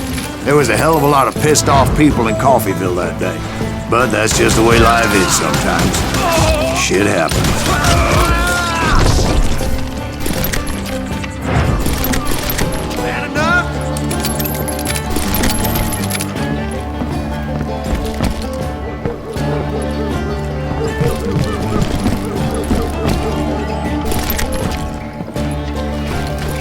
The Dalton boys knew I would never give up. Those Daltons weren't the sharpest knives in the drawer, but they always stood together. They set a trap to slow me down and allow at least two of them to escape.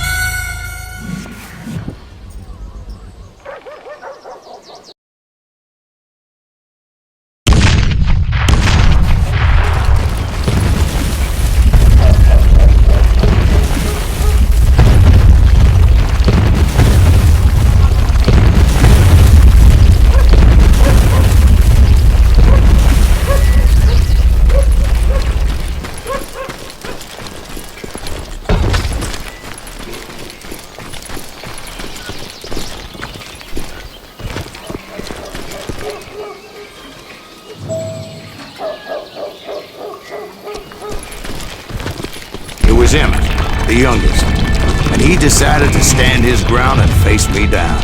I ain't afraid of you, Silas Reeves. This is where it ends for you. He was determined to protect his brothers. I understood how he felt. Taking me on all by his lonesome wasn't exactly a recipe for a long life.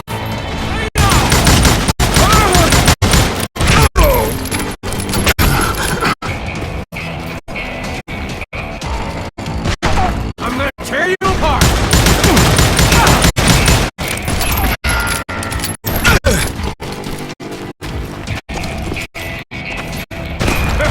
I'm gonna cut you in half!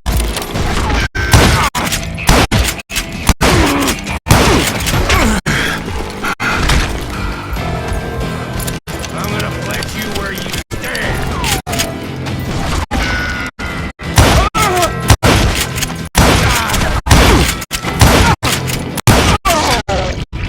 But Emmett Dalton survived the robbery in Coffeyville. He's the only Dalton who did.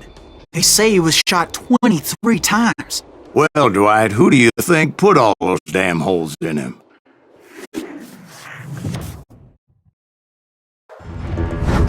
But I have to admit, that boy had grit.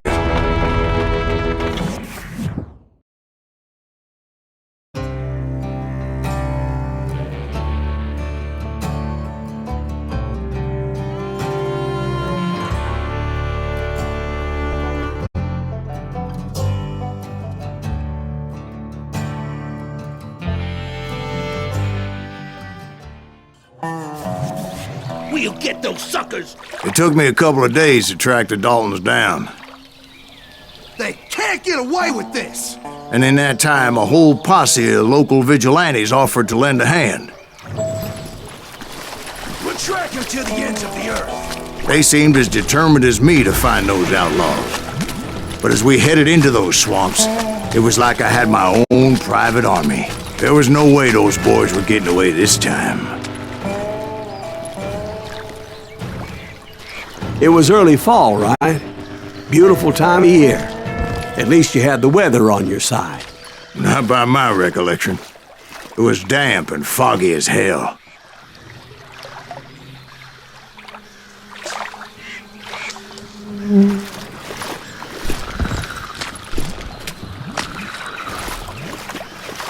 It was tough to stay on a true course, so we kept an eye out for landmarks.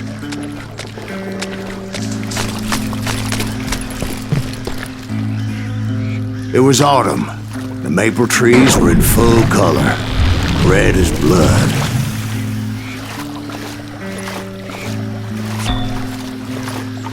The rains that year were torrential, so the whole area was flooded.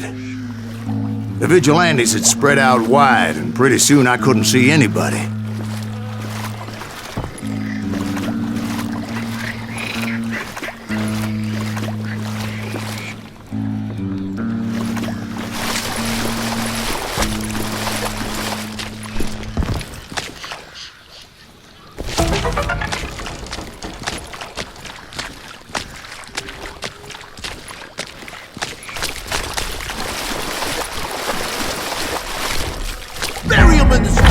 Plant them where they stand!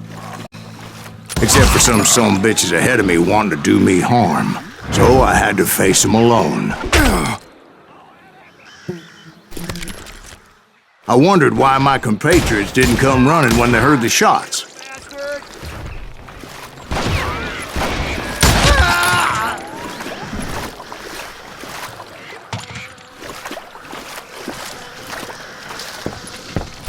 So did you find the Daltons? Not yet, but I did have the questionable pleasure of meeting a few of their friends.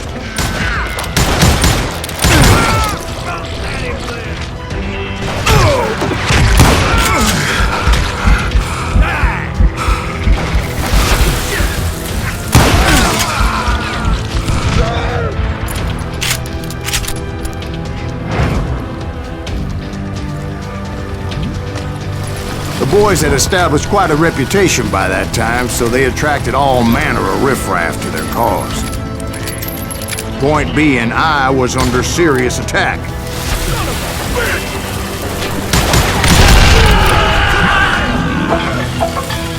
I'm gonna cut you in two.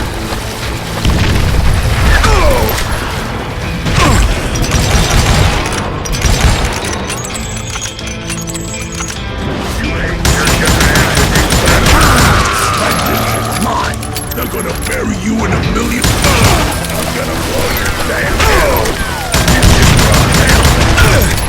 And my reinforcements was nowhere to be seen.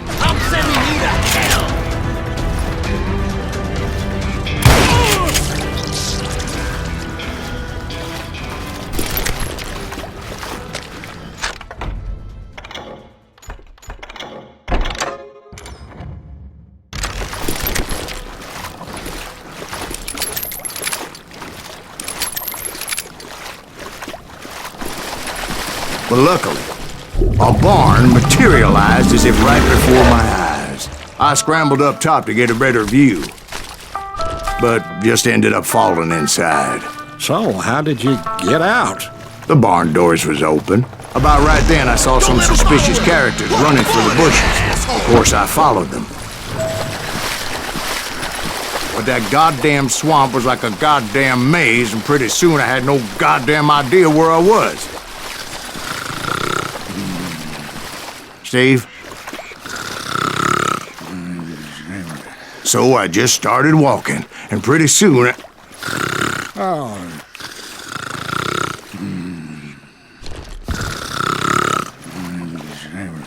Steve? Steve! Huh? Oh, no, I'm listening.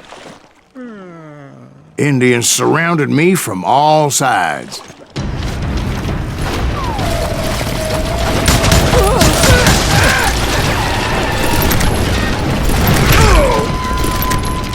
Indians? They were Indians. No. I just wanted to make sure Steve was paying attention. Now, where was I? You were following the Daltons through a swamp? That's right. See, Steve? Dwight's paying attention. No, I'm listening. I was just resting my eyes. So, where was I? The Daltons. Right. See, there's a reason so many outlaw gangs are made up of brothers. Stop that, son of a bitch! So did you ever find the damn Daltons? Not yet, but I did find a few of their cousins. You Kansans breed like rabbits. More Smiths or Heimhoffers or who knows what. But hell, what's more important than family? I bet Ben knows what I'm talking about.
Those Dalton boys were out there somewhere, standing together against anyone who would threaten them.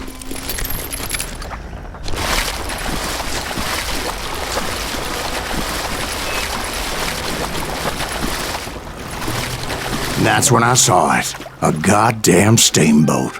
A steamboat? In a swamp? Yeah, Steve, but this wasn't much more than a wreck, really. But how'd a damn steamboat end up in the swamps? Guess it floated off during the flood of '89. Now, was it a stern-wheeler or a side-wheeler? What? Does that really make a difference, Steve? It was a steamboat with a goddamn army on board. It was then that a fusillade of bullets come raining down from on high, and those vigilantes who accompanied me weren't anywhere to be found. But among those men that were shooting me, I thought I saw some familiar faces.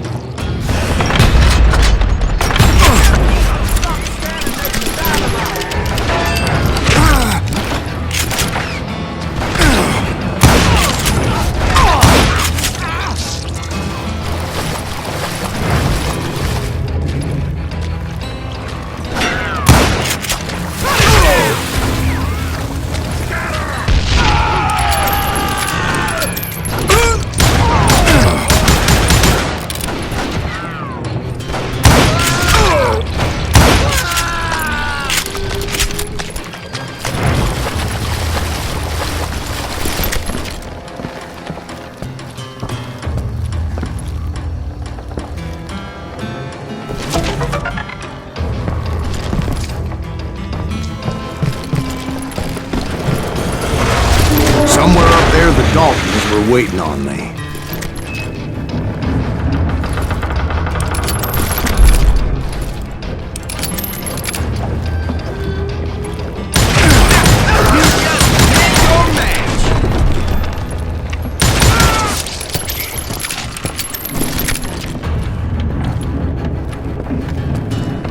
Sounds like you don't give up too easy.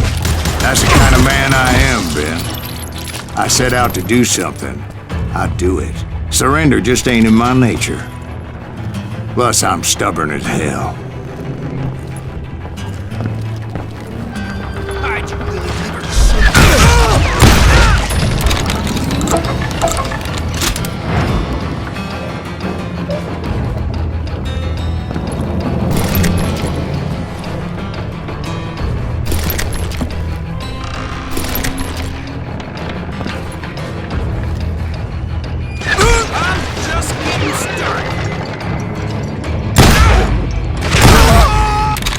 Brother, I'm gonna make you pay for that.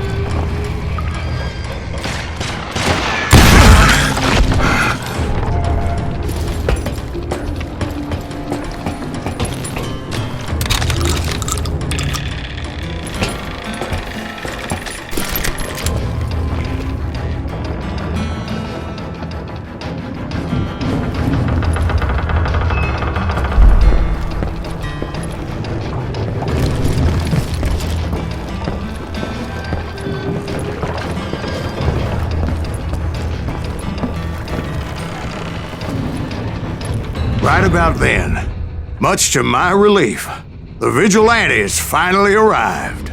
Their leader motioned at a cabin in the middle of the top deck, pointing me directly at the Daltons. I finally had them, after months of dogged pursuit.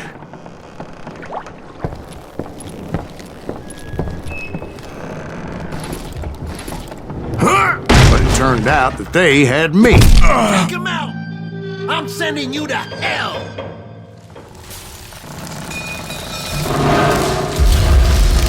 The Daltons had played me like a fiddle. Apparently, the vigilantes were on their damn payroll. They didn't just want to shoot me. They wanted to burn me alive. But finding my way out of a burning labyrinth proved to be quite a challenge. It was a riverboat, right? I mean, it's not like it was a goddamn ocean liner. Well, yeah, but I was in a Did you fight. hear about that ship that's gonna launch next year? Largest one in the world. We're talking about the Titanic. If you ask me, it's too blessed big. I don't think it'll even float. So anyway... Don't be stupid, Steve. They know what they're doing. They say that the Titanic is unsinkable. Oh, God. But getting back to that steamboat, how'd you get off it, Mr. Greaves? I took in a lot of smoke that day, so I admit my recollection might be a bit hazy. But somehow I managed to finally disembark. It was time to settle this once and for all.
Weren't about to come at me one at a time. They were in this together. Two brothers side by side, determined to take me down. Confident that this time the odds were on their side.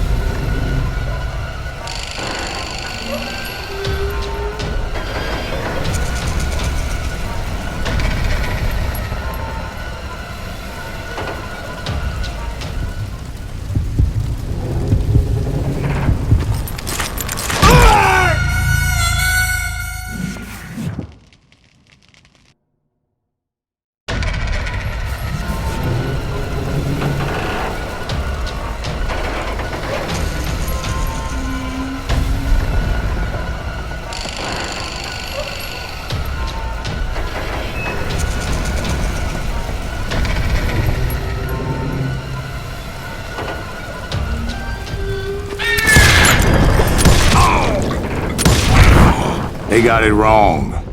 A sad end for those two. If they'd only known that Emmett was still alive despite his wounds. Paroled 14 years later, he moved to California and sold real estate and lived off the legend of that fateful day. And the tragic death of his two brothers.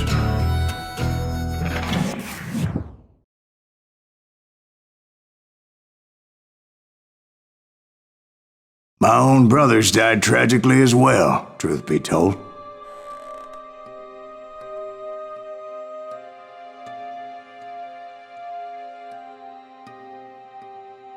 It was 1868, and me and my older brothers were pulling a tidy profit running cattle into Juarez, Mexico.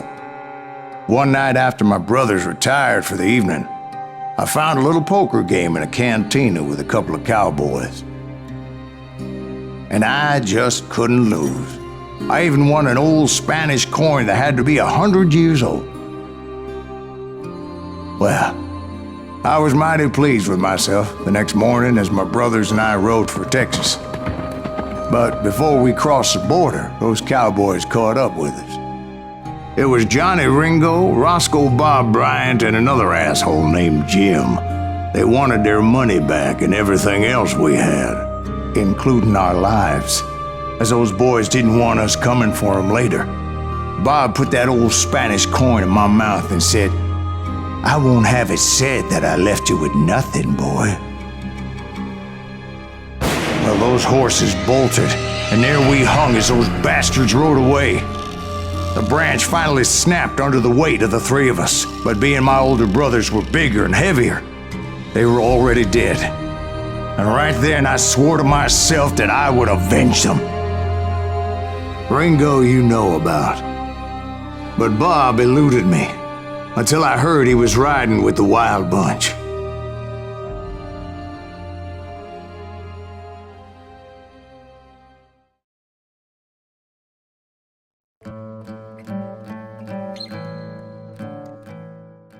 I'd been on their trail for months, ever since they left their hideout in the Bighorn Mountains. Led by Butch Cassidy, they were a loose association of outlaws who robbed banks and trains from Colorado to Montana. Among them was the Sundance Kid, and that murderous hombre I was tracking, Roscoe Bob Bryant.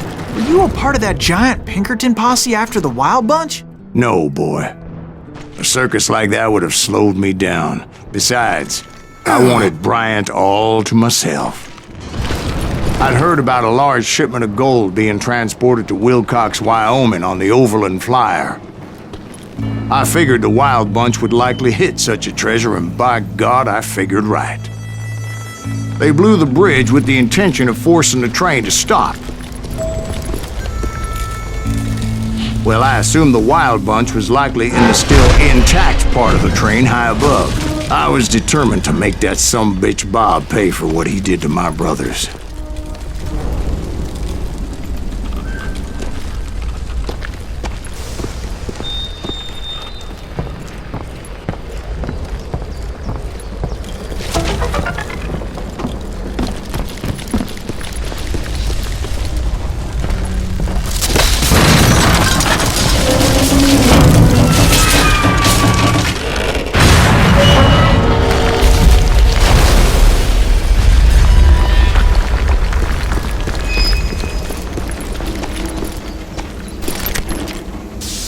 I found the device they used to blow the tracks, so I knew I was headed in the right direction.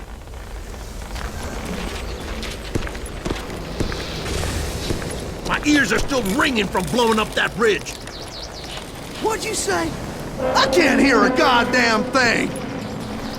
Well, I made my way off unscathed and came upon a few members of the gang and had no choice but to dispatch them. Who's that son of a bitch? From there, I had to negotiate an even more precarious route. But first, I would need to get my ass out of there.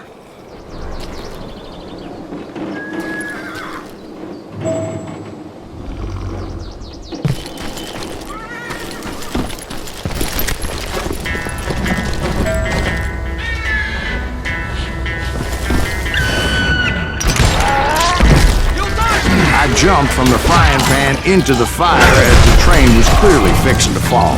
I had found the gang, but in order to find old Bob, I needed to fight my way forward past a whole passel of desperados. Outside, inside, any way I could, I made my way towards my prey.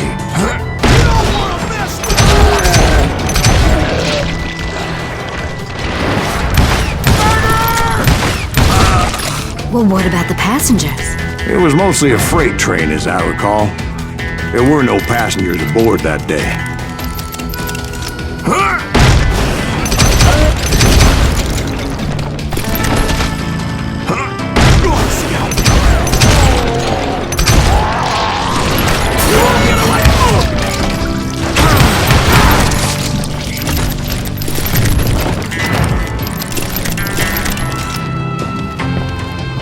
As I mentioned before, I am not fond of heights, but I was too busy dodging bullets to worry about falling to my death.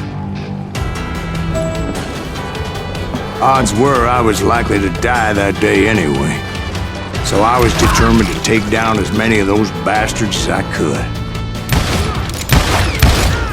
Get out here!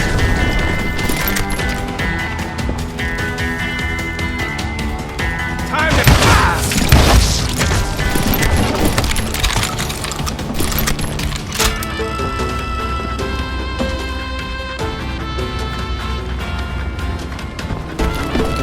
At times, it was like shooting ducks in a shooting gallery. The only difference is these damn ducks shot back.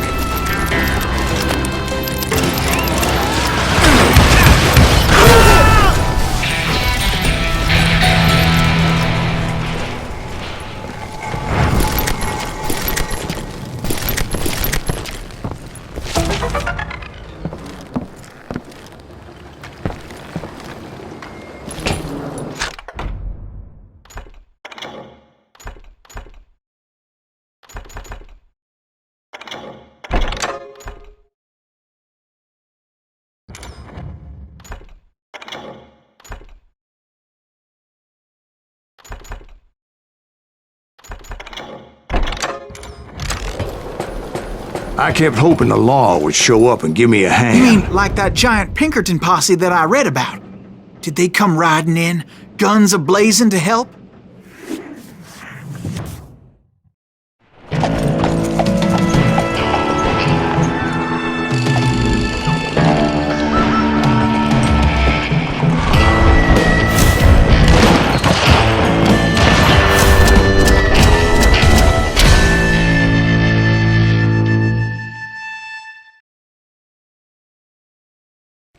Help? From the Pinkertons? No, son. I had to fight the wild bunch all by my lonesome, as usual. Who the hell is that?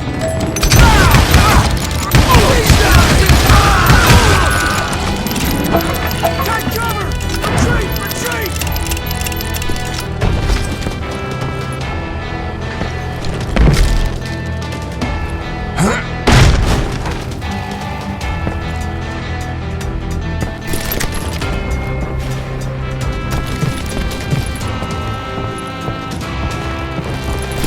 Killing everybody! Now you're dead. God damn it! You ready for a belly full of bloodshot?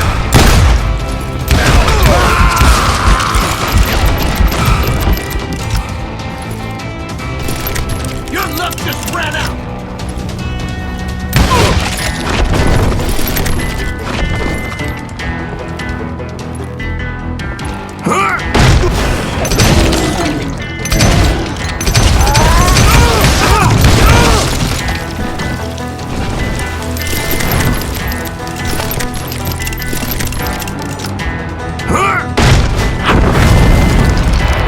My guess is those dime novels didn't portray this as it happened, did they?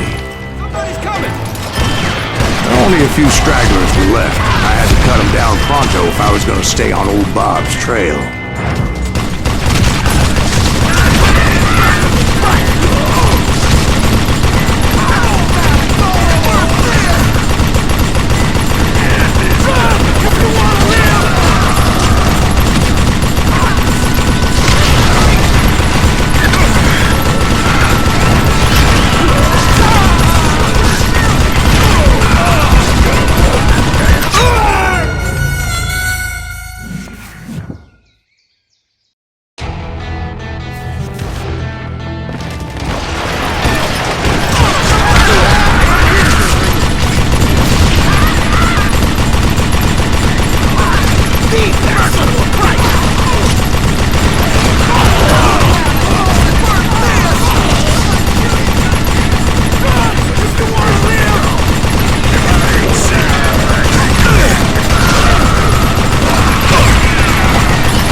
Once I silenced all those guns, I went searching for my nemesis, determined to finally have my justice. But the only survivor who welcomed me was George Flat-Nose Curry. Who was he? The fastest gun in the gang. Right after Sundance, I mean. And Kid Curry, and maybe Elsie Lay. Though some folks might dispute that.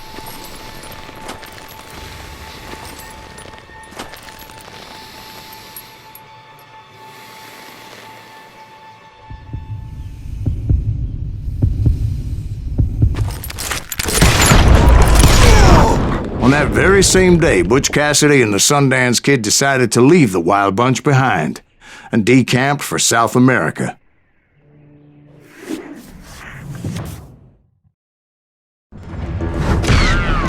They ended up living down there for many years, but I'm sure you already know all about that.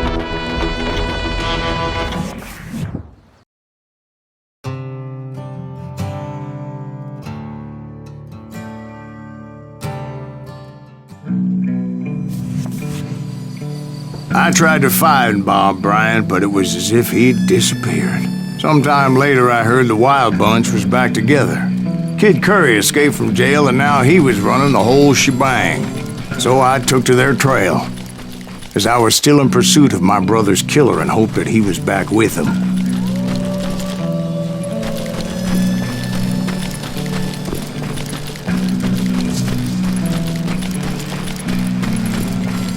That Kid Curry's kinda crazy, ain't he? Don't let him hear you saying that. Anyways, I tracked those boys to a camp right outside Parachute, Colorado.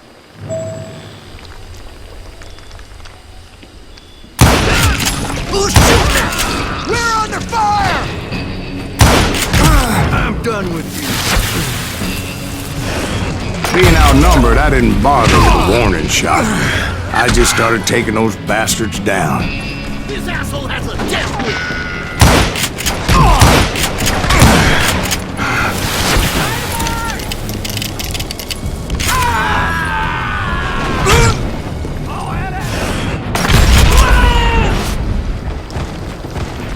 Old Bob wasn't among them, and neither was Kid Curry. I could sense him close by, however, plotting something nasty. I just needed a clue as to their whereabouts.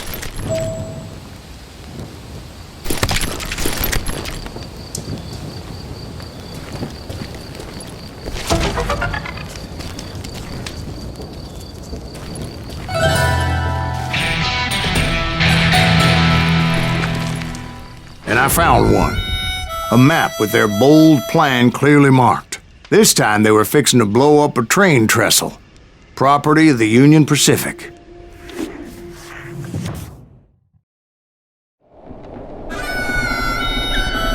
The plan clearly indicated how they were fixing to undermine several of the weakest wooden supports.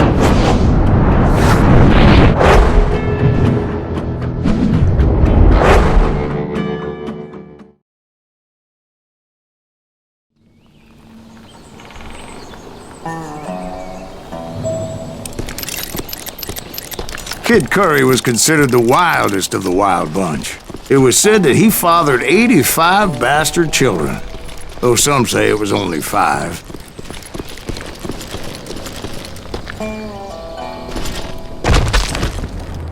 Kid Curry had bragged to a whore how he was gonna rob a train heading to the U.S. Mint in Denver. And that whore, Fat Sally, she told me.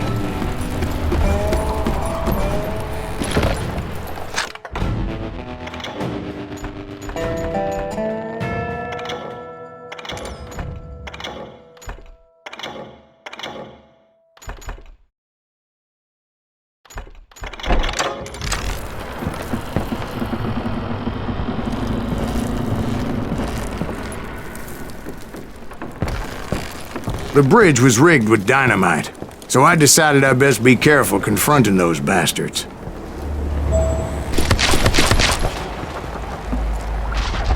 A moment later, I saw a ladder that somehow had escaped my attention. Don't you blow us up now. Don't worry, I know what I'm doing.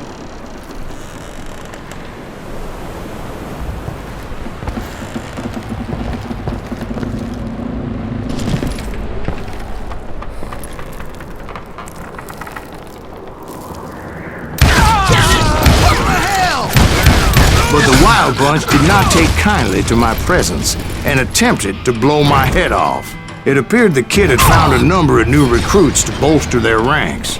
Guess there's always desperate men willing to trade their lives for stolen treasure. What happened next? Well, having removed the first bundle of dynamite, I decided I might as well remove the other one. Once that was done, I figured I'd find my way from there.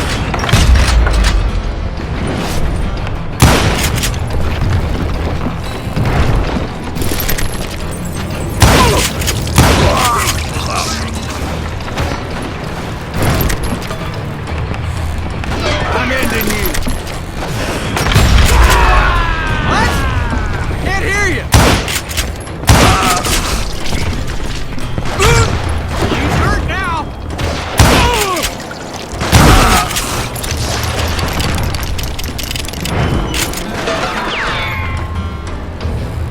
Time to die.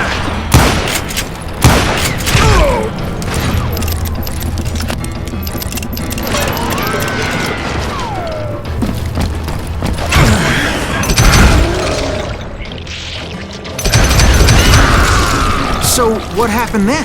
I had to remove more of that damn dynamite.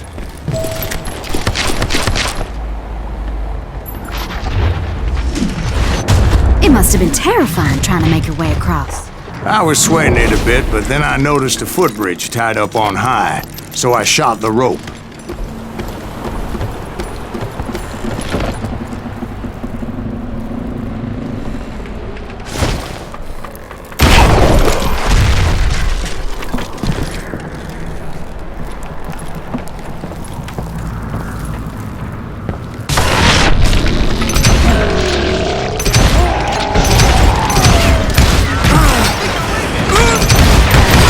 Damn ears are ringing. Quit killing me. So that was all the dynamite? Funny you should mention that, darling. As actually there was a fourth charge impeding my progress.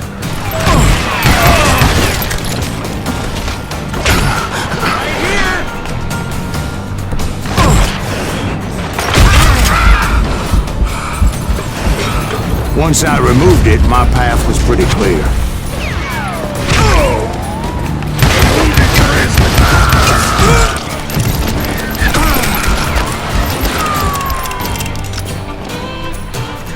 We don't kill him. Heal up.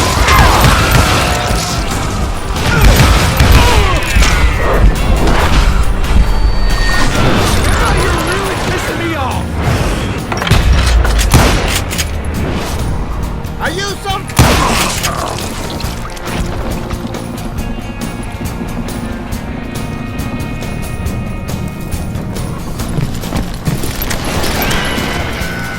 Somebody really pissed this son of a bitch off.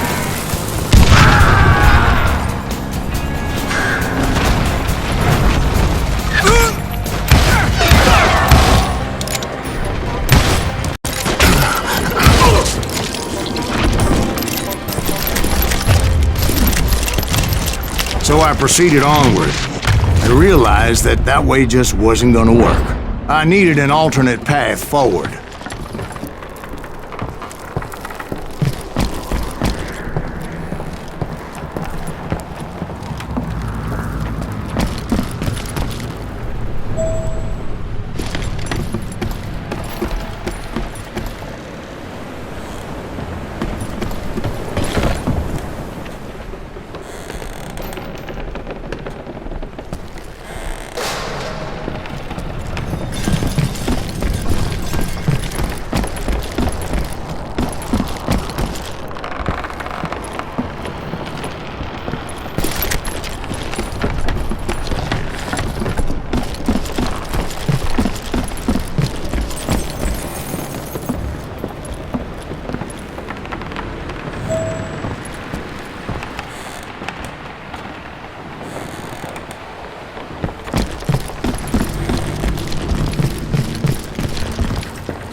Luckily, I found a cave, and as I made my way back to the bridge, I saw something that concerned me.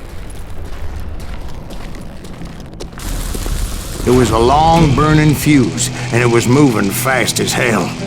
I had to catch it.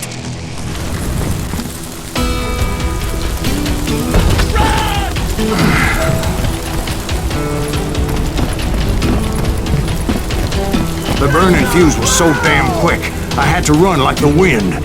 I almost had it, but no.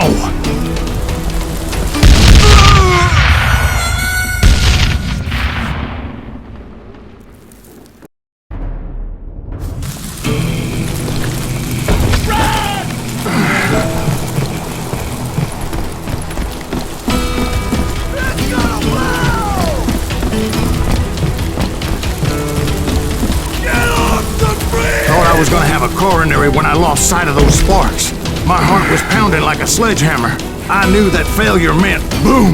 Then, finally, at the last moment. Whew. Of course, I was successful, or clearly I wouldn't be talking to you folks here today. Naturally, I removed the last dynamite charge. Well, it was a touching reunion.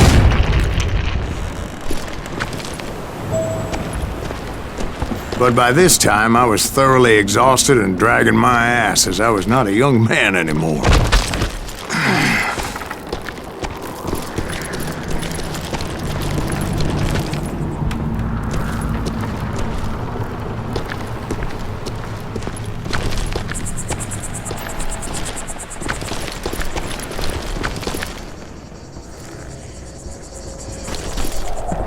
Kill that SOB!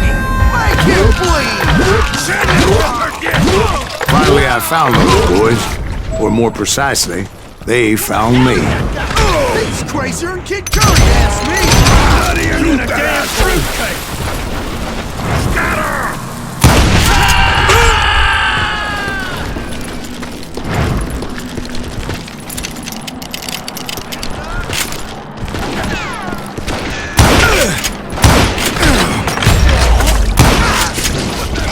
Just when I thought things couldn't get worse, Kid Curry opened up on me with a goddamn Gatling gun. It was hidden in this tunnel and pretty well shielded.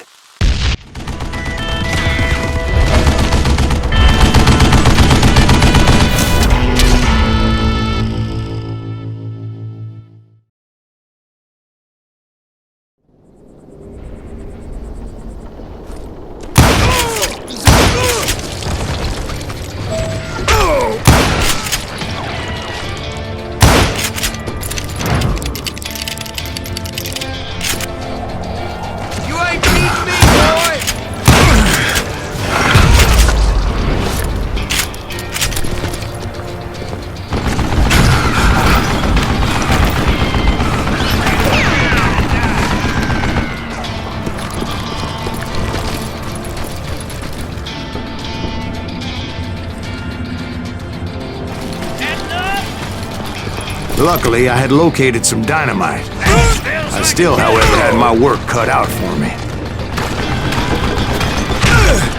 Stupid contraption! Do you know who I am? Got you, yellow bastard! You can't beat me!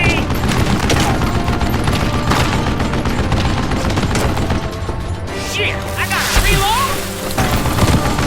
Damn! This is the last mistake you'll ever make! Shit! God damn it, I need some help here! Come on, boys! Take this sumbitch out! Get around! You can't hide forever!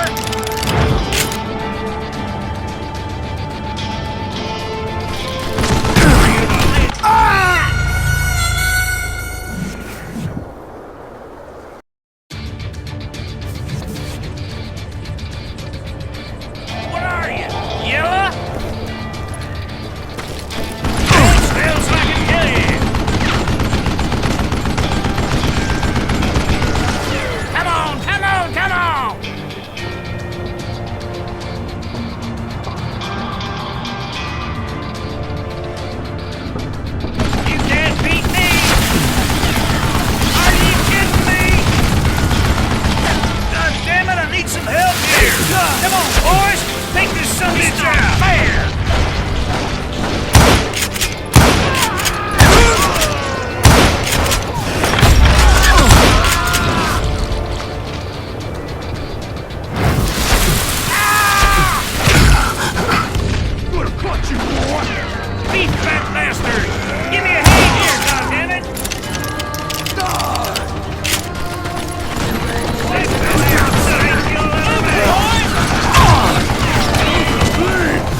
I brought that tunnel down. And that's when I met Kid Curry himself. He had decided to stop pussyfooting around and deal with me personally.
Fast as he was, I was just a bit faster. And as he lay wounded, I demanded to know the whereabouts of Roscoe Bob Bryant. He shouted at me, "Is that what this is about? Bob went with Butch and Sundance to South America. You ain't never finding him."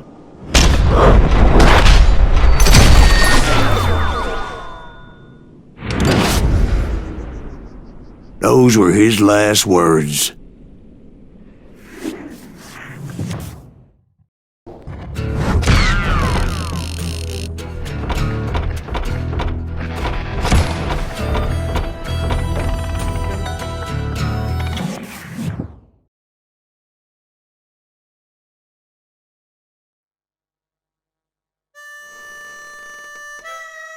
So, Bob Bryant got away? I knew I'd never find him in South America. What about the other killer? Yeah, you kinda glossed over that one. Well, I found Jim not long after my showdown with Ringo. At the time, he was riding with the James Younger gang. Did I neglect to mention that?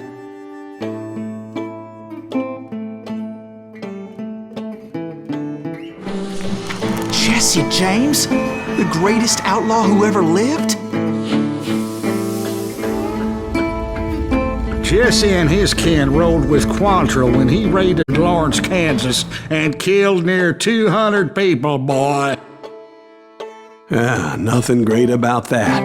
And from there, him and his brother went on to rob banks and trains from Kansas to Missouri.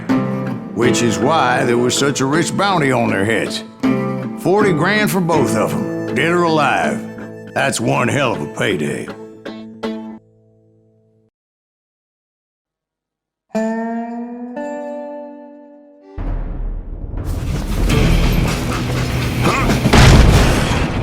Confronted them as they were robbing a train. Bullets were flying at me from every which way. But I knew I'd have to fight my way forward if I was gonna find this Jim.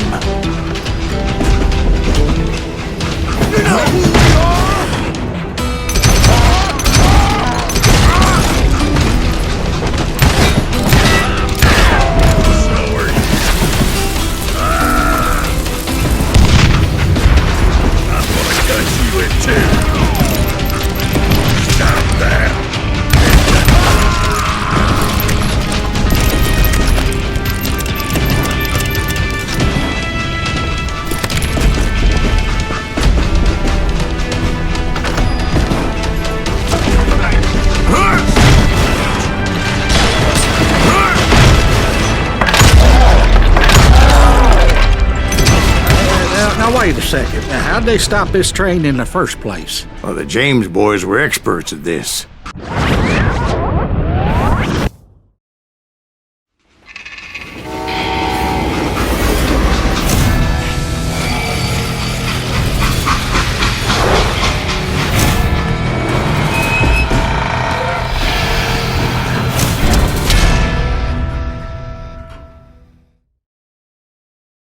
They hopped a freight train, having heard There was a big payroll in the express safe, so I hopped the same train.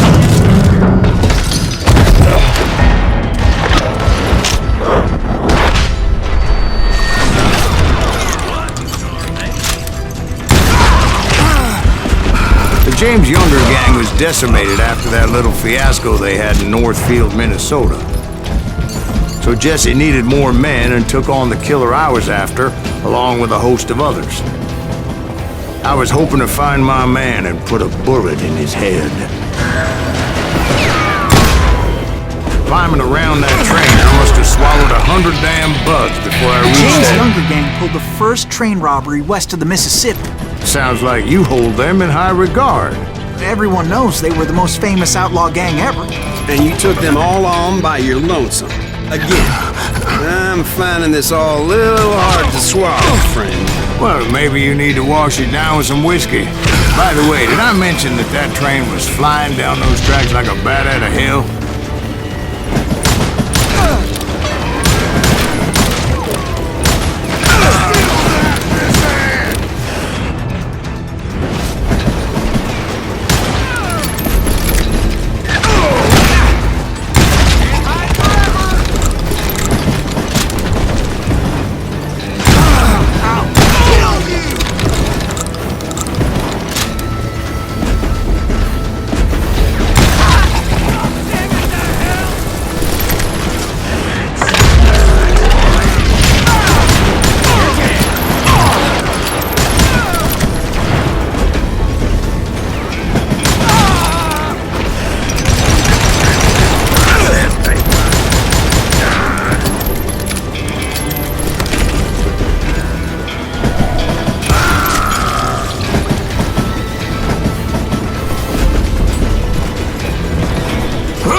Anyway, excuse me, Ben. Where would I find the gentleman's facilities? Suddenly I have an urgent need to drain my one-eyed snake. Well, I've had more than a few drinks, and I've been sitting here for quite a spell. Right through there. Let me show you.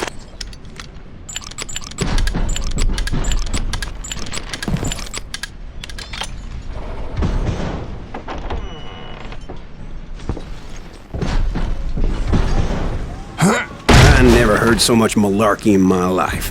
You think he's bullshitting us?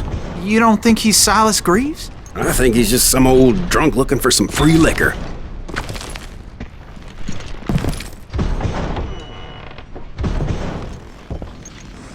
I don't know, Jack. I think I believe him. You don't think he met Jesse James? Oh, you gotta be kidding me. That story makes no sense at all. Jack. I mean, you gotta be 2 bricks short of a load to believe that cock and bull story. I don't agree. Jack, lay off the But bar. you seriously think that tired old man went toe-to-toe with Jesse James? Well, that's better. Did I mention that this Jim was married to the infamous Belle Starr?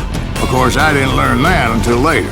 Anyway, I made my way forward the best I could. Around the sides, over the roof.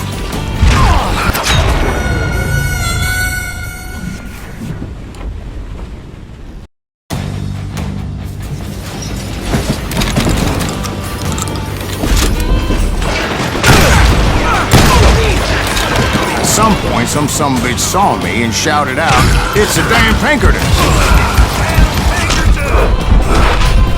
Now, I never worked for that limey cocksucker, but I guess they assumed I was one of his assassins.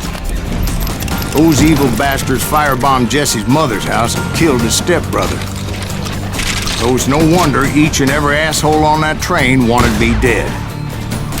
Everybody's always mistaking you for somebody else, aren't they? Why is that, I wonder? Don't rightly know, Jack. I'm just telling you how I remember it. I bet you are. You don't want to mess with us! It's almost as good as me. Come and get me, you got the guts! No, no, no!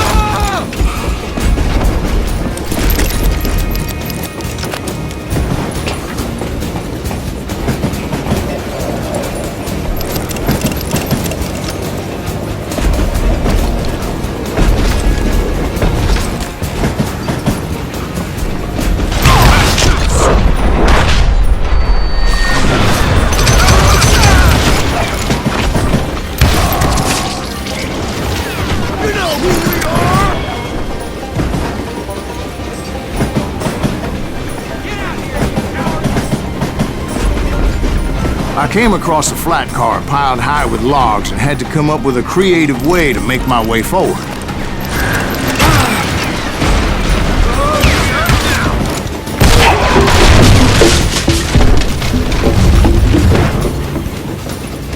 I wondered if I was ever going to find the front of that train, or the bastard I was after.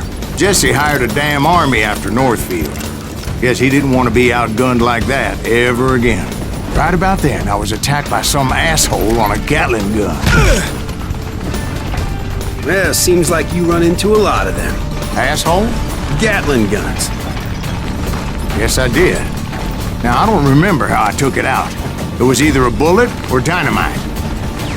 Where would you find dynamite? Does it really matter, Jack? You're messing with the flow of the story here.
I was looking for Jim and shooting any son of a bitch stupid enough to get in my way.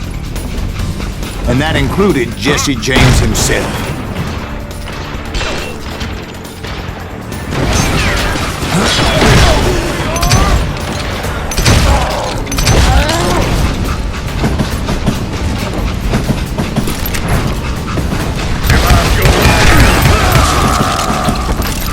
There sure were a lot of men determined to die that day. Yeah, you know you can't keep me. You don't want to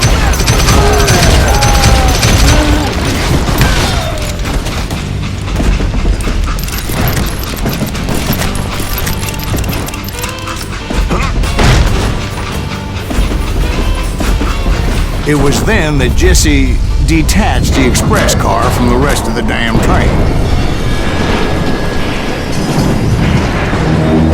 I could see Jesse waiting for me, fixing to kill me so he could get away with all that money.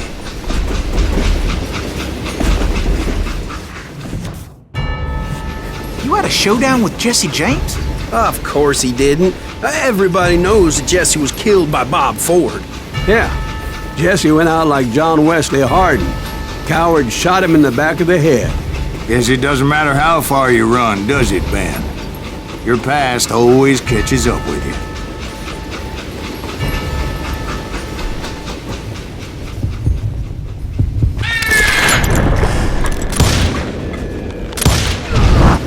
Yeah, I didn't kill Jesse James. Just wounded him bad enough to convince him to hang up his guns. What about that Jim fella? What happened to him? I figure he was up front with a gun to the engineer's head. That bastard slipped away again. I'll tell you how I got him. But first I need to wet my whistle.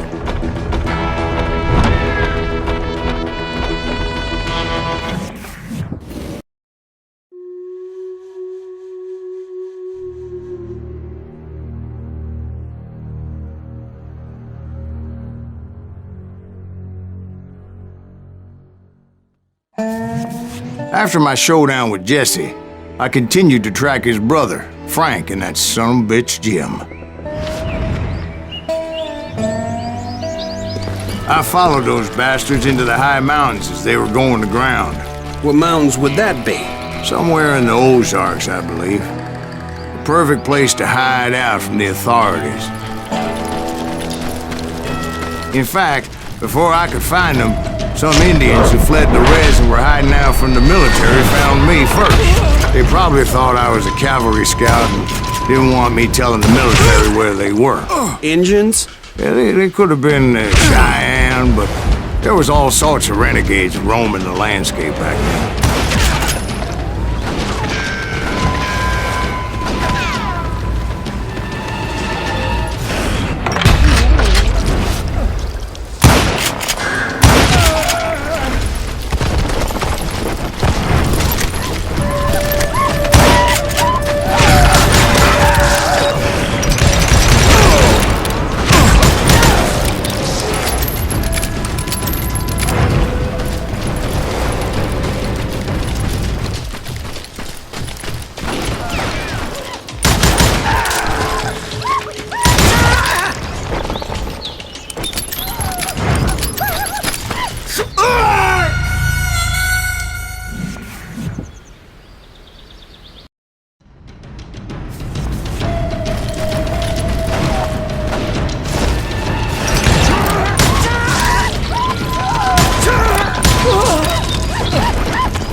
Hey, how about another whiskey, Ben? Nothing better to soothe the troubled soul.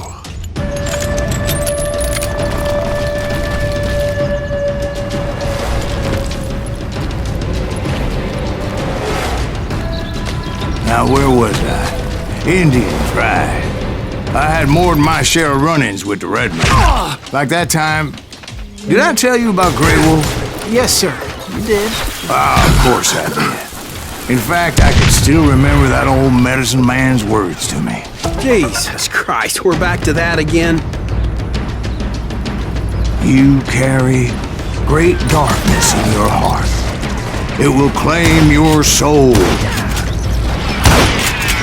You will come to this place again and kill many more men.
darkness will grow until it consumes everything you are.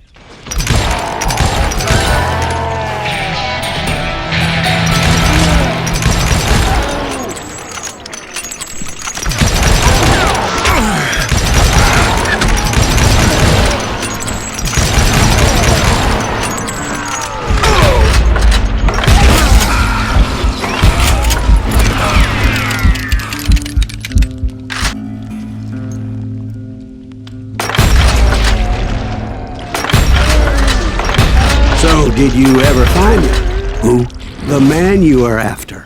Let me ask you something, Ben. You ever think about death? Mr. Greaves, are you all right? Ooh, death. Ooh, death.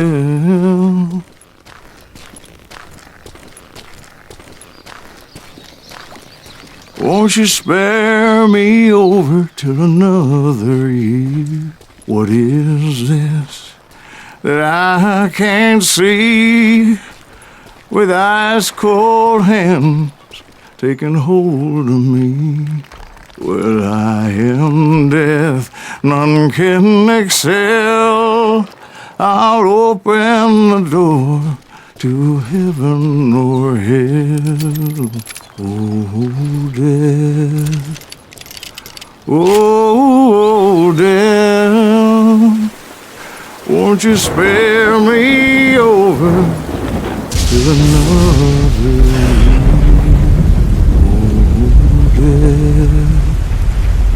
Oh, death. Won't you spare me over till another year? So, are you gonna answer the question? What question is that? Jim Reed. Did you ever find him? Reed was indeed that son-bitch's surname. That's right, Ben. A despicable character. I remember him laughing like a hyena that cold morning they lynched me and my brothers. He was intent on avoiding my vengeance, but nothing was gonna stop me. Nothing.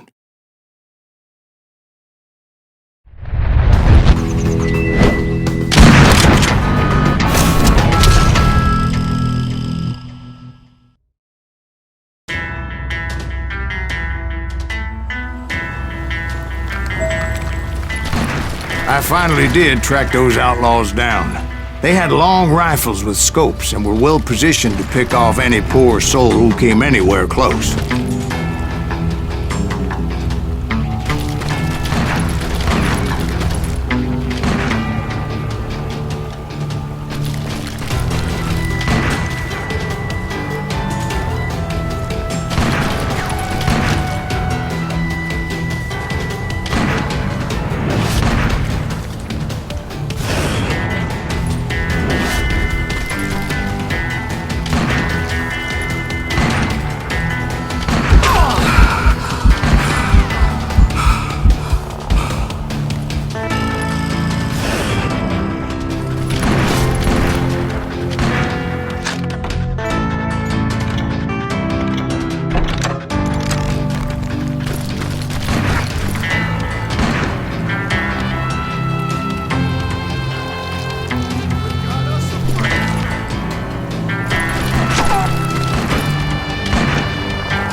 I'm guessing Frank James believed I was responsible for the demise of his brother Jesse.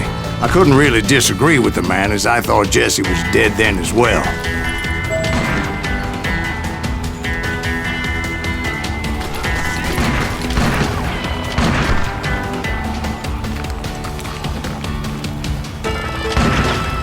He backed off as I closed in on him, but he was still intent on killing me. And when I closed in on him again, he backed off again, looking for a better angle on me. Hell, I can't fault Frank for wanting his revenge, as I was there for the same damn reason myself. At this point, I'm guessing you think Silas Greaves is a worse murderer than Jim Reed ever was. No, sir. A man who spent half his life killing somebody's brothers, fathers, sons. I think you were just looking for justice, sir. Is that what I was looking for, Dwight? Is that what it was? Justice?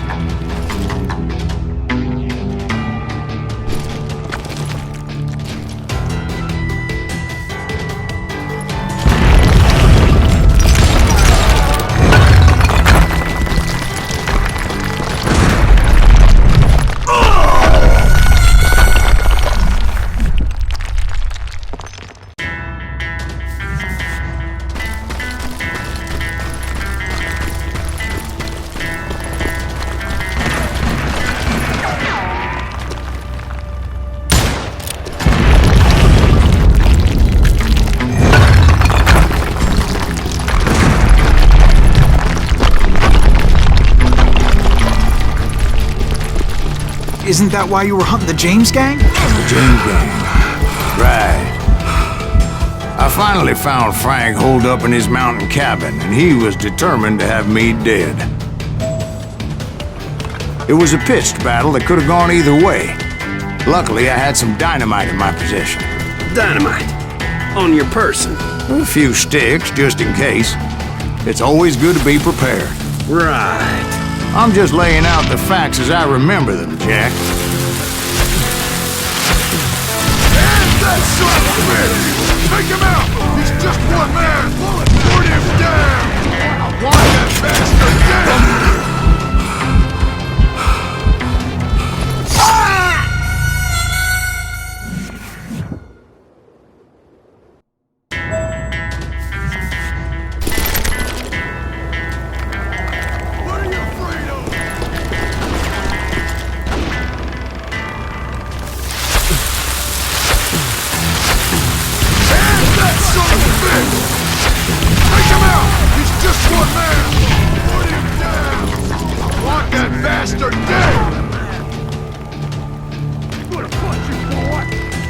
This is gonna hurt!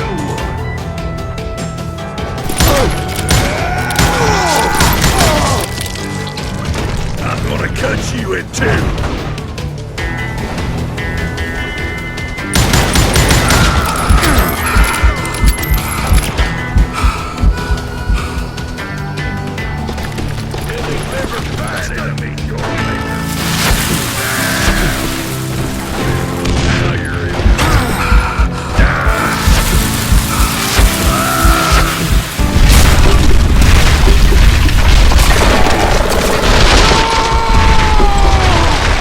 Old shack? Well, it went tumbling right off that cliff. With Frank James still in it? Yes, sir. But Frank James is still alive, living in Missouri, showing folks around the family farm for 25 cents a tour. I didn't say he died in the fall, now did I?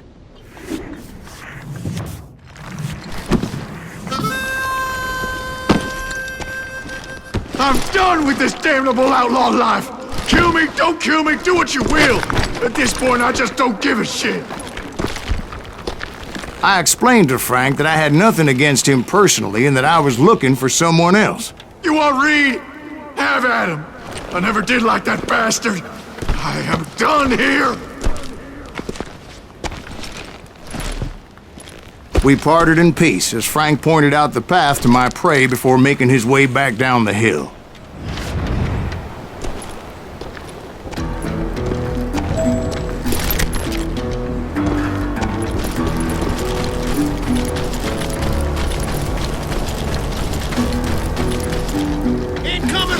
So, what happened with Reed? Well, I finally found the last of the gang hiding in a nearby cave. First, I had to dispatch the lookouts, as I was determined not to let that murderer escape my revenge again.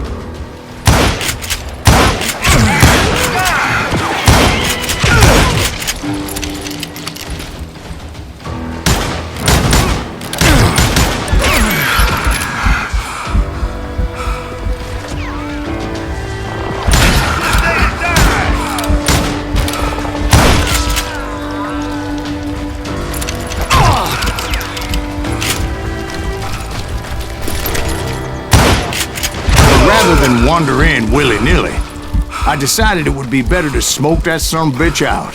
"Hey, Reed!" I shouted. No wonder you're so ornery. Can't be easy being married to Belle Starr. While you're off providing for the family, she's spreading her legs for every Tom, Dick, and Cole younger. Not an attractive woman exactly, but very friendly. At least she was to me. Son of a bitch! It was then that the last bunch of bandits jumped out of hiding. Why won't this asshole give up? Would someone please kill him?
Eventually, it was just me and Reed.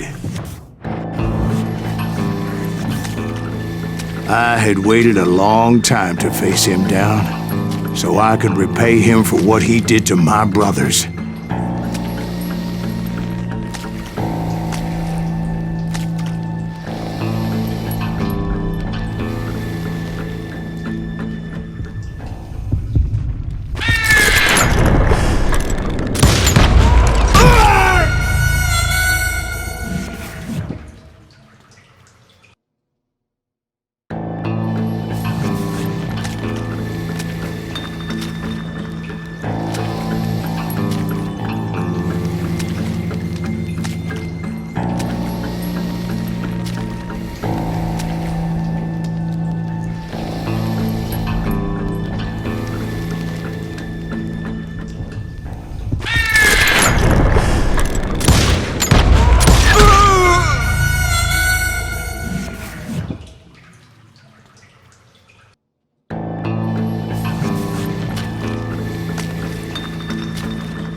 and repay him I did.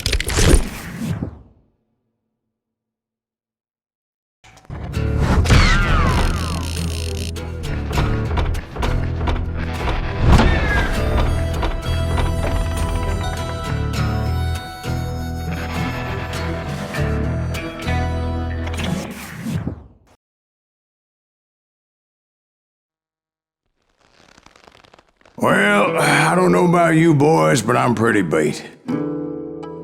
Well, it's too damn bad you never found that Bob character. Seems a shame he never had to pay. Well, funny thing about that, I did have one more chance at him.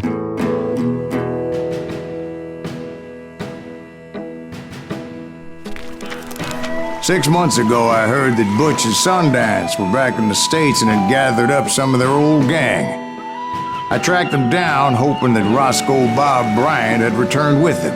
So you're saying they didn't die down in Bolivia? That's what I'm saying.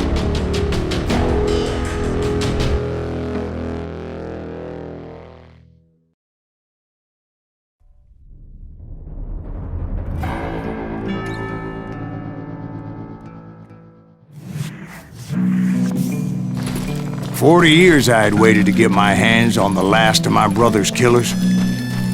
Not even an army of demons could have stopped me now.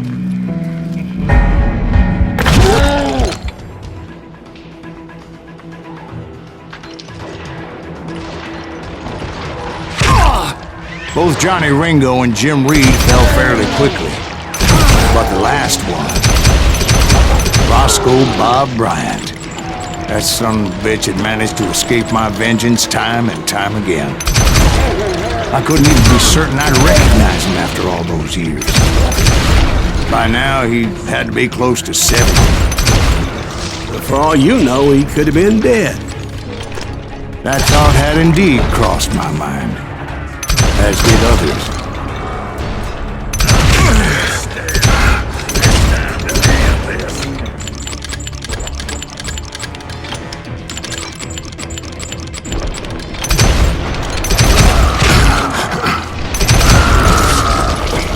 For instance, did my thirst for vengeance turn me into something worse than the man I was after? By this point in my storied career, I had killed more men than Bob Bryant ever had.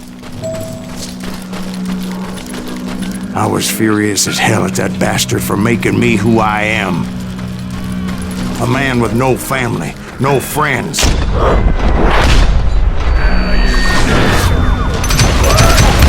Nothing could stop me from taking his life. I'd been after that killer forever. From the time I rode with Billy the Kid. But that chapter of my story you already know. Chapter of that fairy tale, you mean?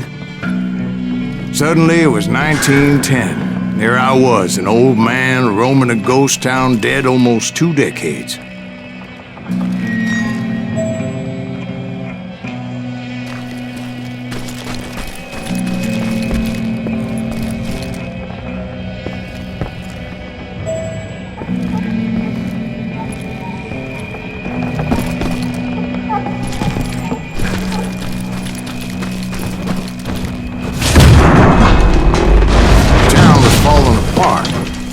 Just like me.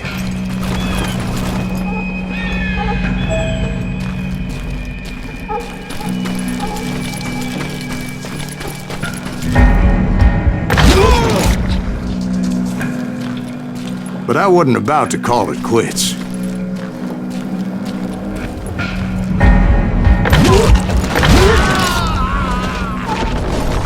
Even though the ghosts of my dead brothers were begging me to end what I started so long ago. Mr. Graves, are you all right? Would you like some water? The Wild Bunch knew I was there. They were after a treasure they had hidden before they fled, buried in the grave of a dead amigo. Some folks think the town is haunted, so they figured there wouldn't be many people poking around.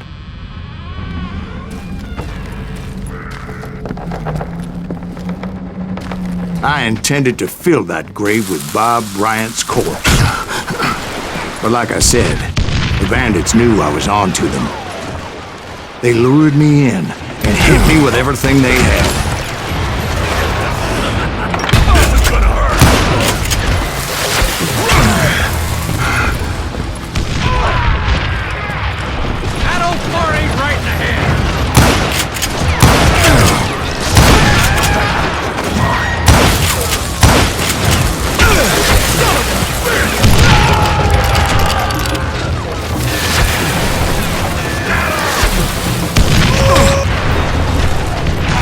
But you obviously prevailed since you're sitting here without Mr. Actually, in that moment, I did not prevail. So I suppose we're talking to a ghost. Funny you should put it like that, Jack.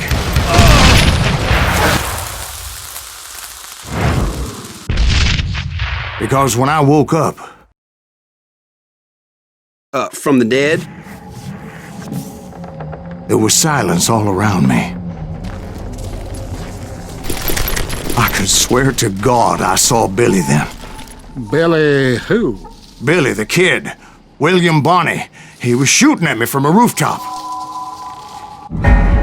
Here, there, and even over there. So I am right. You are touched in the head. Mr. Greaves, perhaps we should switch you to coffee? You see that old Indian again, too? No, but I did see Billy's killer. Patrick Floyd Garrett. He came at me guns a-blazing. But I knew that old war horse had died 2 years before. I wondered if maybe I was dead too and confronting the ghosts of my past. Perhaps all my sins were coming back to haunt me and drag me down to perdition. I saw Henry Plummer throw dynamite at me.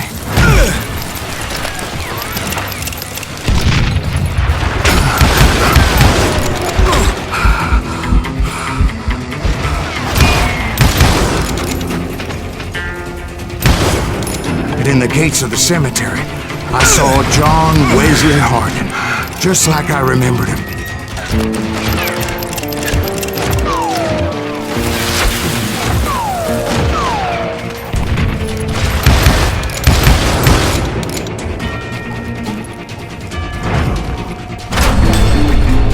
Robert Ollinger appeared with his terrible double-barrel shotgun. But no ghost army was stopping me. My father-in-law got hit with a falling branch. He spent the rest of his life talking to dogs. Newman Hayes Clanton, William Brocious, John Peters Ringo, they all wanted me dead.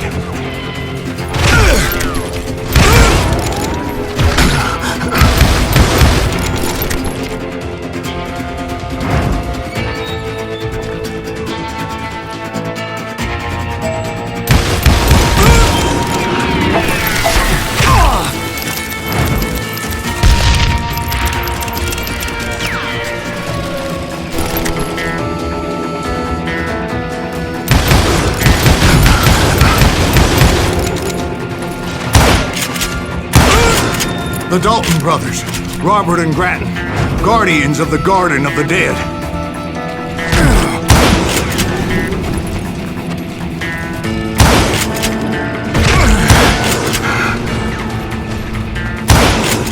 George Curry and Harvey Logan, alias Kid Curry, both thirsty for vengeance from the great beyond.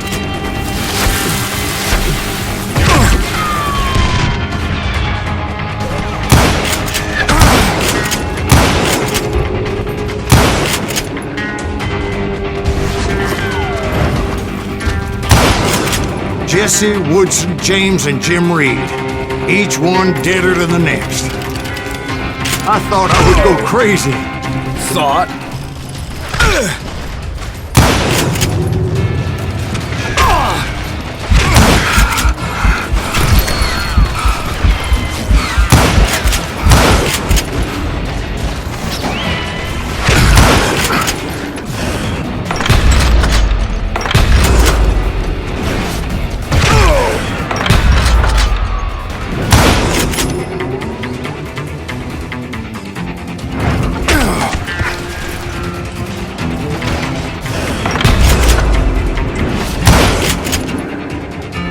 Finally, I saw Harry Alonzo Longabaugh. The Sundance Kid? Like a general leading his legion of the dead. You told us before that you'd seen him alive. He was alive.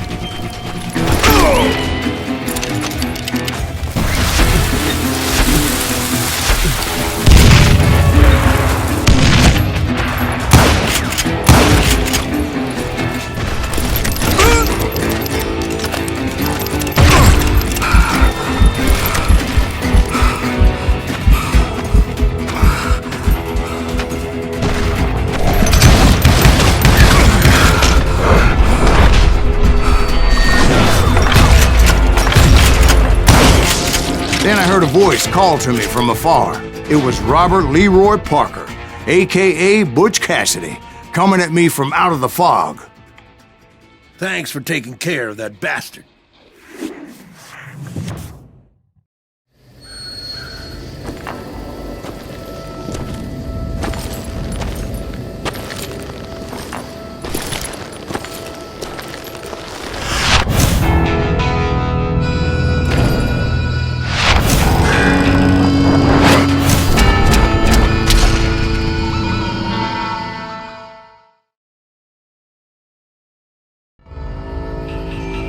But the kid wasn't quite deceased. Not yet. Takes more than one little bullet to kill the likes of me, partner. Those two looked like they hadn't seen each other for quite a while. Clearly, they were no longer amigos. Shit. I was hoping I wouldn't have to kill you. You won't have to, Butch. I'm killing you first. I asked them about Bob Bryant, but they were too busy with their own heated conversation. Let me get this shit straight. You want my money and the love of my life? You frittered it all away, Butch. Edda's mine. And so is that damn money. I didn't want to shoot anybody until I had an answer to my question, but those boys didn't give me much of a choice.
Butch Cassidy and the Sundance Kid died there in that cemetery not 6 months ago.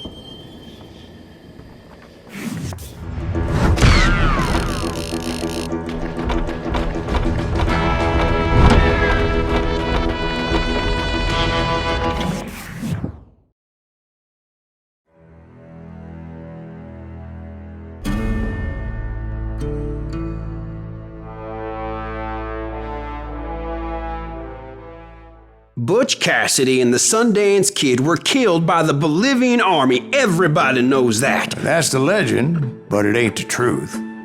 So, you never found Bob? There is no Bob. This old sumbitch ain't even Silas Greaves.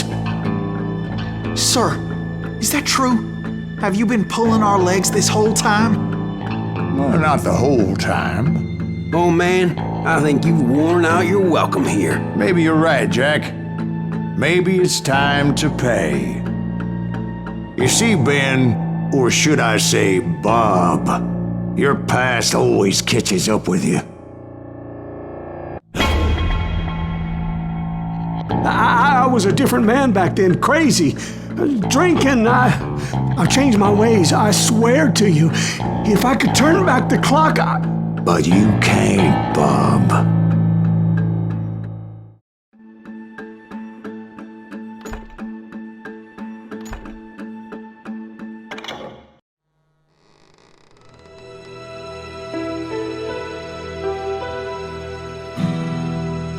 Why'd you toy with me like that? Telling those tales, knowing all along. Why not just lay your cards on the table? Here. I won't have it said that I left you with nothing. That's how you want it? So be it. Holy shit! Quiet, Molly. Move against that wall. Go!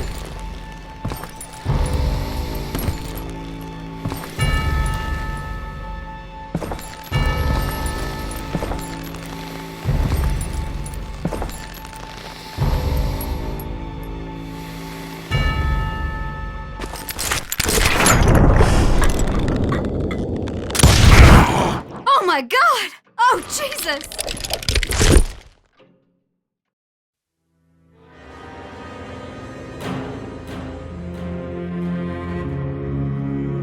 Did you know it was him all along?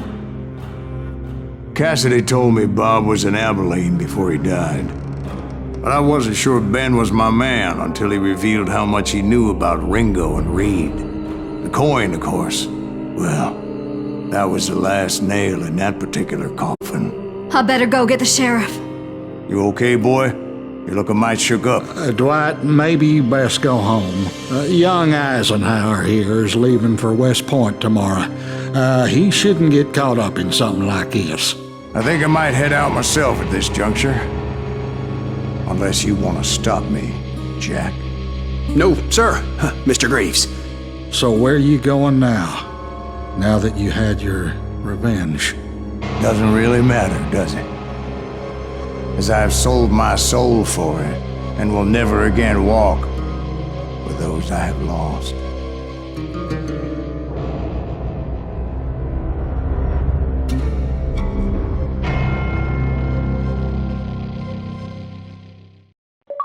Ooh, dear. Oh, dear. Won't you spare me